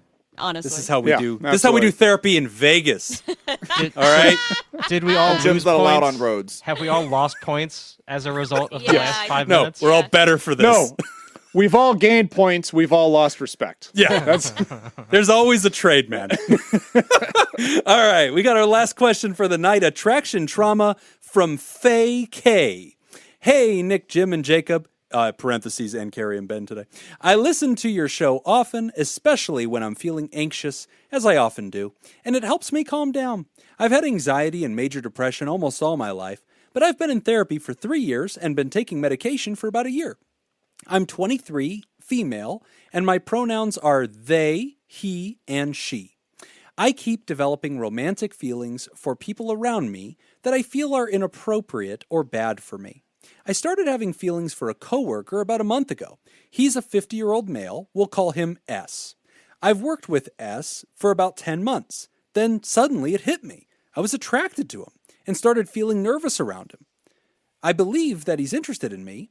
It's not a workable relationship because he holds a higher position than me, pretty emotionally unavailable, and he got another coworker fired over a personality dispute which seemed ego-related, and that upset me.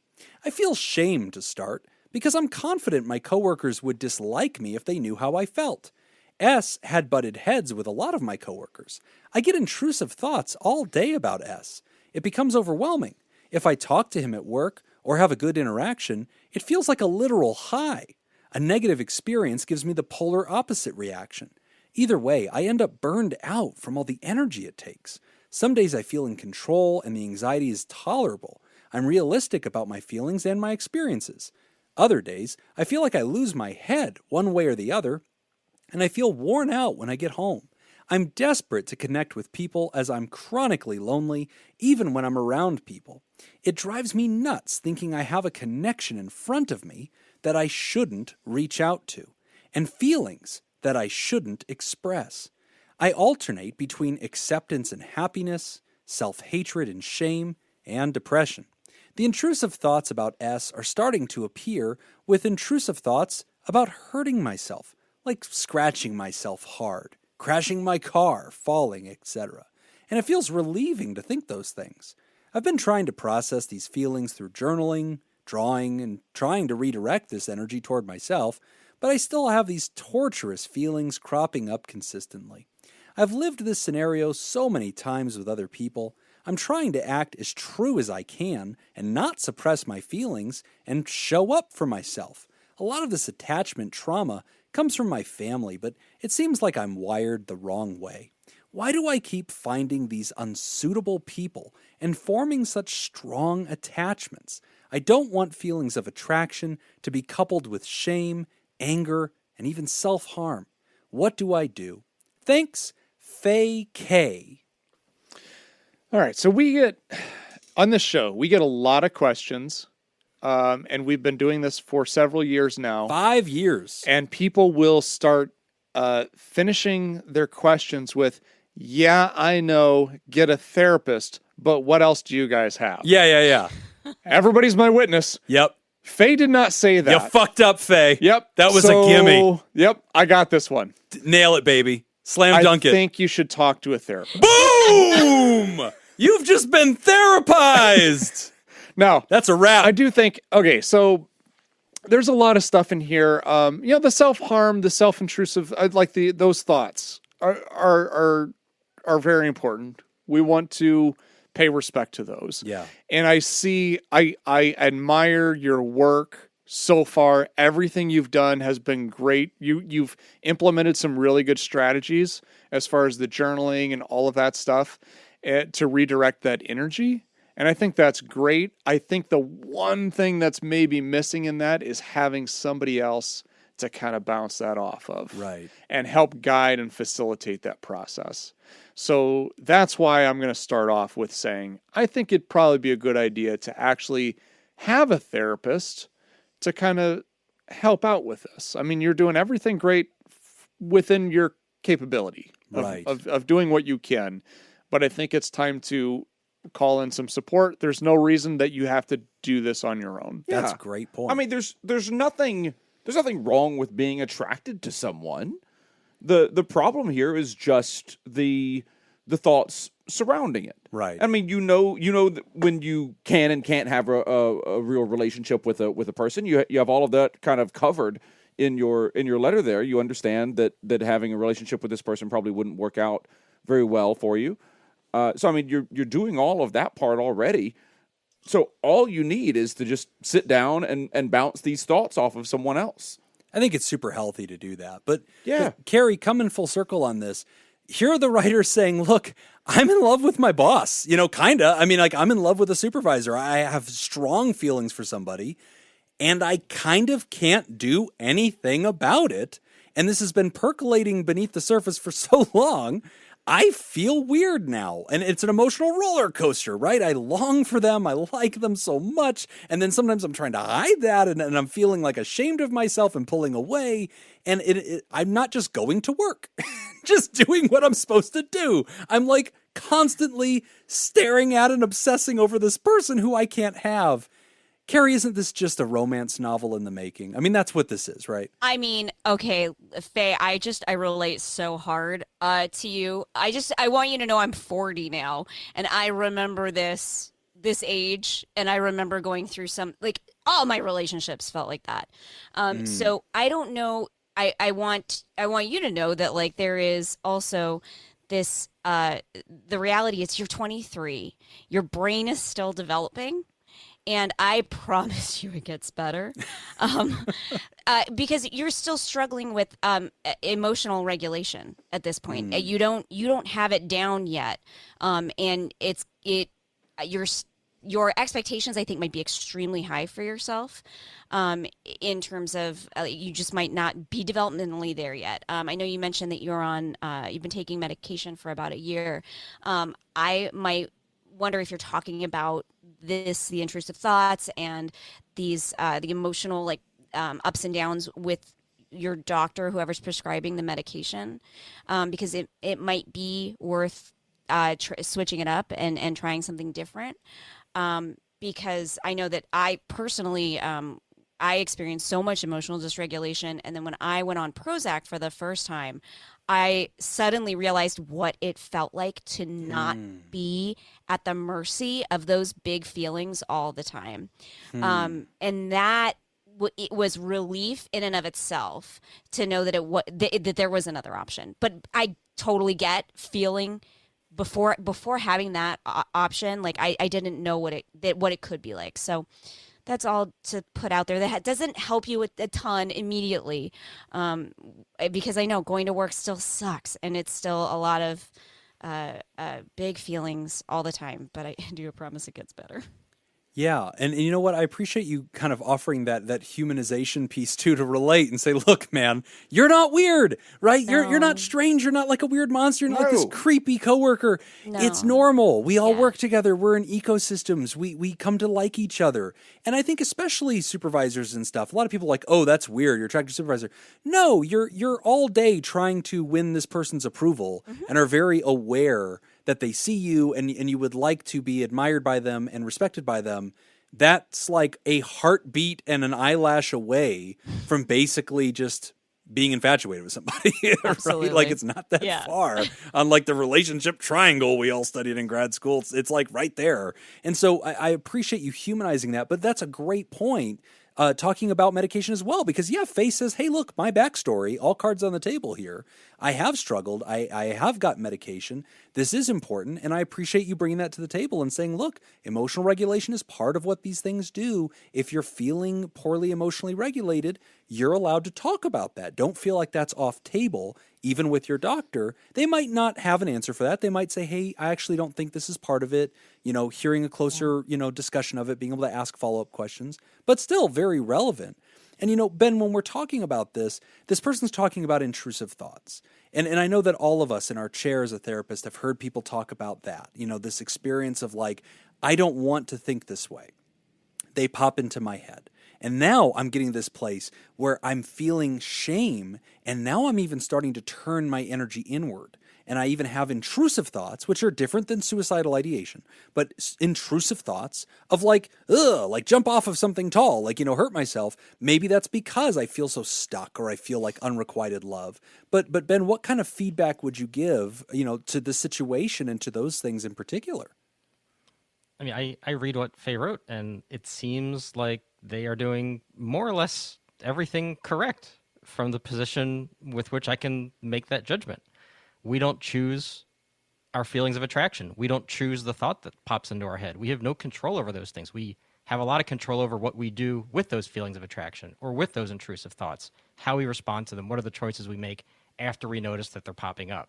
But before that, that's just kind of magic. That is consciousness. That is being a human being. And so I completely understand the impulse toward shame and anger and self-harm. But I would say to Faye that they have a choice. And minor point of correction to something you said, Nick, not to be the guest who comes on a show and corrects the host. Go ahead. Mute button. So Faye had mute button. Faye had mentioned that in addition to taking medication for the past year, they have also been in therapy for the past 3 years. Ah, damn it. Wow. You had 1 point and you fucked it up. I did. That was it. That was all I had. Jeez. And so I see Faye dealing with some big feelings, dealing with feelings like they keep finding unsuitable people and forming strong attachments. But again, not a choice. If you're drawn to somebody, you're drawn to somebody. And then Faye says that they don't want these feelings of attraction to be coupled with shame, anger, and self-harm. That's where there is a choice. Being in therapy is helpful. Medication can be very helpful. In terms of what do, you keep at it. And like Carrie said, it's hard right now. It does get better, but if it feels really, really difficult, I think that's just where you're at on the process to having more control over those feelings you get. But it really sounds like you are taking the steps necessary to regain a sense of control over those emotions and those thoughts that you have. I love it. The only thing I would add to that in this situation, Faye, is when we're talking about intrusive thoughts, there's a great book on this, one of my favorite little handbooks to give out on this, but it's called Overwanting Unwanted and Intrusive Thoughts, or Overcoming Unwanted and Intrusive Thoughts. And it's by, I think, Townsend and Cloud. But that's a great little 100-page book that dives in and explores what intrusive thoughts are, that they are not our thoughts. That's why they bother us. They don't represent our core values. They're usually antithetical to our core values. That's why they alarm us. That's why we're so uncomfortable with them. And so sometimes we can see that and we think, oh my gosh, what's wrong with me? And it's not that there's something wrong with you. It's sort of a glitch in the way the brain sees things and pops up imaginative ideas. But the more we think those thoughts, the more we question those thoughts, the more we analyze those thoughts, we often reinforce them accidentally. And so the brain actually brings them back more often, causing us to question what's really going on with us. And I just want to normalize that for you. And I hope that that's a book you'll pick up or you do some more research on that. Because the more you realize that intrusive thoughts do not mean anything, that they are just illusions, they are spam ads of the brain, the more you realize there's no sense in clicking them. The more you click them, the more they embed the cookies, the more you have to deal with them again. It's better to allow them to pass. They can be surprising and upsetting. They can be. And that's why they catch your conscious attention. But the ones that you're pointing out here, I want to join, Ben and Carrie in normalizing this experience for you and saying, hey, there's nothing that you're writing about that all four of us don't look at and nod our heads to and go, absolutely, this is common, this is normal. I also agree that, hey, it's got the makings of tragedy to it, Faye. I mean, you have feelings for somebody and it's complex and it doesn't work and it wouldn't work. And so you're feeling that sense of like, damn it, this sucks. But hey, it's a very relatable human reality. And I think you are navigating it as adeptly as you can. I agree with Carrie. You're still at an early phase of life. That's not to minimize you or to discount your experience, but it's to encourage you and say, hey, look, you're going to meet somebody. And once you do, this is going to seem less powerful. Right now, this is the only love interest in your ecosystem, and that gives it a wrong-sized, disproportionate sort of presence in your mind. But I think if you actually start looking around to meet people, if you think you're ready for a relationship, that will bring your cognitive attention to that new candidate and perhaps drain it away from your boss S. And, this probably give you some relief in the end. But maybe what this whole situation is telling you, Faye, is that you're ready. You're ready to date. And some of these qualities that you admire in S are teaching you. This is my type. There's certain qualities here that I'm attracted to. And some of these qualities you dislike about S, again, are teaching you. And all of us had to do that in our early adulthood, learn what works for us, what our brand of relationship and romance is. So I love this. And, I think that if there's one thing we can land on here with 2 feet, it's that, God, Nick is really bad at this. I mean, just right here, buddy. Horrible. Right here. Horrible. This was really an audition. And you know what? You're fired, and I'm bringing in Carrie and Ben, and you're going on the very... This was actually a sting. This is my show. No, this was a sting. This was a sting for the Very Bad Therapy podcast. They're just going to take this whole thing and just play it on their show and go, don't do that. No, here's what's going to happen. They're going to start a spin-off podcast called Very Bad Therapy Podcast. Oh! And then it's going to be... Yeah. There's too much content. Inception podcast. There's just too much content. Yeah. It's podcast within podcasts. Where does it end? So, guys, we are so thankful that you joined us here today. It was such an honor to have you. Like I said, it was mostly an honor. Mostly an honor until you started humiliating us and then one-upping us. It was really going great. But, here we end in the fiery hell of catastrophe. But as we get here to the end, I want to take a moment to just make sure that the audience is aware of where to find stuff that you're up to, projects that you're up to. If they have stories and they hear about your show and they think, oh my gosh, do I have one that I want to bring to them? I want to make sure that they know where to find you and how to get that to you. But can you tell us about how to find each of your individual projects and how to interact with your podcast? Yeah, you can find our podcast wherever you get your podcast. It's called Very Bad Therapy. We have a website, verybadtherapy.com, and that is the best place to go to send us any stories. If you feel like you would like to come on the show and share your story, we are always looking for stories, so please do that there. And if you, that's probably the best place to reach me, honestly, is if you need to reach out to me at verybadtherapy.com. If you're in California and you are looking for MFT programs or thinking about becoming a therapist, mftcalifornia.com is my coaching business. Awesome. Ben. That's your cue, Ben. That's your cue. Yeah. I will just float out what I have come to realize in this conversation, that intrusive thoughts are nothing more than cognitive illusions. And I'll just leave it at that. Ooh. Well played. But what does it mean, Ben? And where can I swipe my debit card to Ben find out? for the win. Yeah, wait, did we get that domain already, Ben? We somebody gotta go grab get that. I own it now. Yeah. Yeah. The most important thing, guys, is we need graphics, okay? If this whole idea falls apart if we don't have a kick-ass logo. That's going to be very important true. to sell this theory. Well, Ben and Carrie from Very Bad Therapy Podcast, thank you both so much for being a part of this with us. Thanks for playing along and bringing your expertise and answering these questions with us and telling us your stories.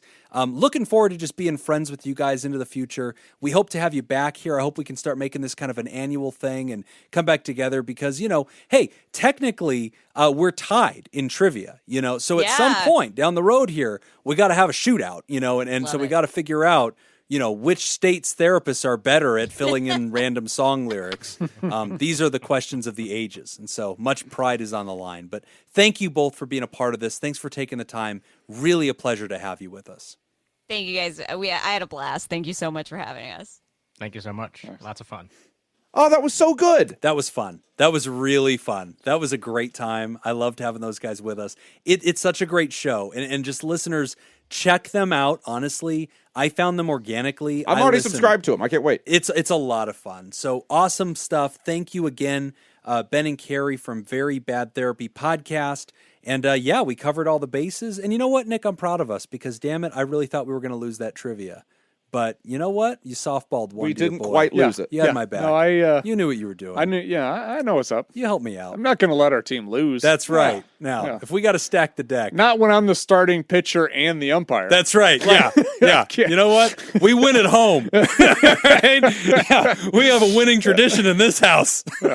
Defend the land. Yeah, it's all good. Oh, man. Well, here we are at the end of the show, friends. And so just to remind you, if you are hearing this on the main feed, you're just hearing this through your regular podcast stuff. Yep, you're starting to catch that there's advertisements in there. And hey, if you're thinking, shoot, I hate advertisements. Hey, patreon.com/therapy for as low as $1 a month. You can just eliminate all the ads and we will stream this stuff right to your ear holes. It'll pump through the exact same podcast app that you're listening to us right now. As we'll give you a little link and you click it and it pumps into there and you're done. It's one little click of a button and then you get all the goodies and you get it a day early and you get extended stuff. When we do our pre or post show, it's a lot of fun. And remember, if you subscribe at the Therapod level or higher, you're going to get deep dives and interviews, such as my recent interview on CityCast Las Vegas, talking about election anxiety that pumped through the Patreon. And we have other ones in the works on a lot of different topics, which I will not tease at this time because they are so big. It's taking me so much work to do them that I want to make sure that I thoroughly work on them before I even tease them. But we have a lot of great stuff in the pipeline, always new things coming out. And we want to thank the folks that support us at patreon.com/therapy, like our new Therapals. We got a bunch. We got Temporary Reality. I like that name. We got Aletta Balos. Nailed it. Balaz. I believe it's pronounced a lot of balls. Oh, son of a bitch. It Did is. they really? I believe the name you're trying to read. Wow. I can't see it, but I'm betting it says a lot of balls. It's really close to that. Yeah. It says I think Aletta, Balazs. All right, Aletta, Balls. if that's your name, and I'm making fun of you in a way that people have made fun of you before, I am sorry. For re-traumatizing you. However, if you wrote that in to fuck with Jim and Nick, I Bravo. applaud you. It's a win-win for you. Either way. I'm very happy with you no matter what. Jeff Faust, welcome. Fire Monkey Scoop, I love it. RP, Hi, RP. and Matina Alexis. Love it. Welcome to all those new Therapals. And don't forget, jump into the Discord, all of you Therapals. Join us there for the never-ending conversation about everything going on in life. And we've got some new Therapods. Welcome, Tim H. Philip Guyton. You think so? You think I think so. I think it's Guyton. Yep. James Hubble and Trisha Ortiz.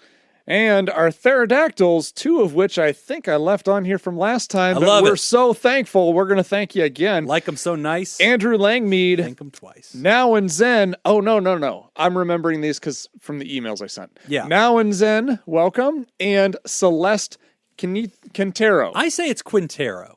Yeah, you're right. But it might be You're right. Quintero. Because Quintero? Quinceañera starts Quintero. like that. Yeah. If you'd like to listen to thanks us to both fumble of you. your name, give us money. We'll Yeah. do that all day. But we also want to take a moment to thank our Thera partner, Dirty B, and all of our bosses, the mysterious and shrouded Illuminati members of our fan club, the Thera Producers. Thank you, Jake Schneider, Robert Brownie Jr. Mint, Smitty Scoop, Ben Dawn, Judy Schneider, Kayla Lansbury, Nathan's Meat Tube Sandwich, which I think he actually asked us to start just saying. I Nathan. changed it to hot dog scoop. That's not what mine says. Oh, I changed it after I sent it. Sorry. Malia, Leon Kassab, Cindy Ash, Mason Miller, Richard Macy, Carolyn Albert, Kevin Chamberlain, Tess Miller, Newstick, Sammy Scoop, Ben Stanley, Slappin' Ya Face, Polygon, Sarah Smith, Adam Hathaway, Byler T, University Jeff, Mike Helm, Myra, Paris, Samantha Cohn, Darren Cunningham, Lib, Team Monaco, Thunder, Cougar, Falcon, Scoop, Matt and Lisa Tangeman, and Heyo! And if you'd like to hear this episode uncut and unedited, And why wouldn't you? and enjoy our spontaneous side projects, go to patreon.com/therapy. And thank you for supporting mental health. Well, that's all the time we got for this week's session. Want to thank our special guests, Ben and Carrie from the Very Bad Therapy podcast. And thanks to all of you who wrote in today. We really do appreciate it. Hey, don't keep the show all to yourself. Share it with everybody and tag us on the socials when you do. It's just at PodTherapyGuys on Instagram and Twitter. And it's /PodTherapy on Facebook. And don't forget, you can find more content at patreon.com/therapy. And if you want to submit a question to the show, ask anonymously at at podtherapy.net or email us at podtherapyguys@gmail.com. I'm Nick Sanchman. Why do you build me up? Build me up. Buttercup. That's I'm Jim Buttercup. Jobin. Thanks. We'll see you for your appointment next week. AKA Buttercup. If you were a professional wrestler, I think that would be your name. Buttercup? Oh, Jim easily. Buttercup Jobin. Yeah, it brings in a lot of intimidation until the first fight. Then they're like, oh no, that guy's name matches. I'm just going to call you that from now on. I'm fine with it. I have no problems.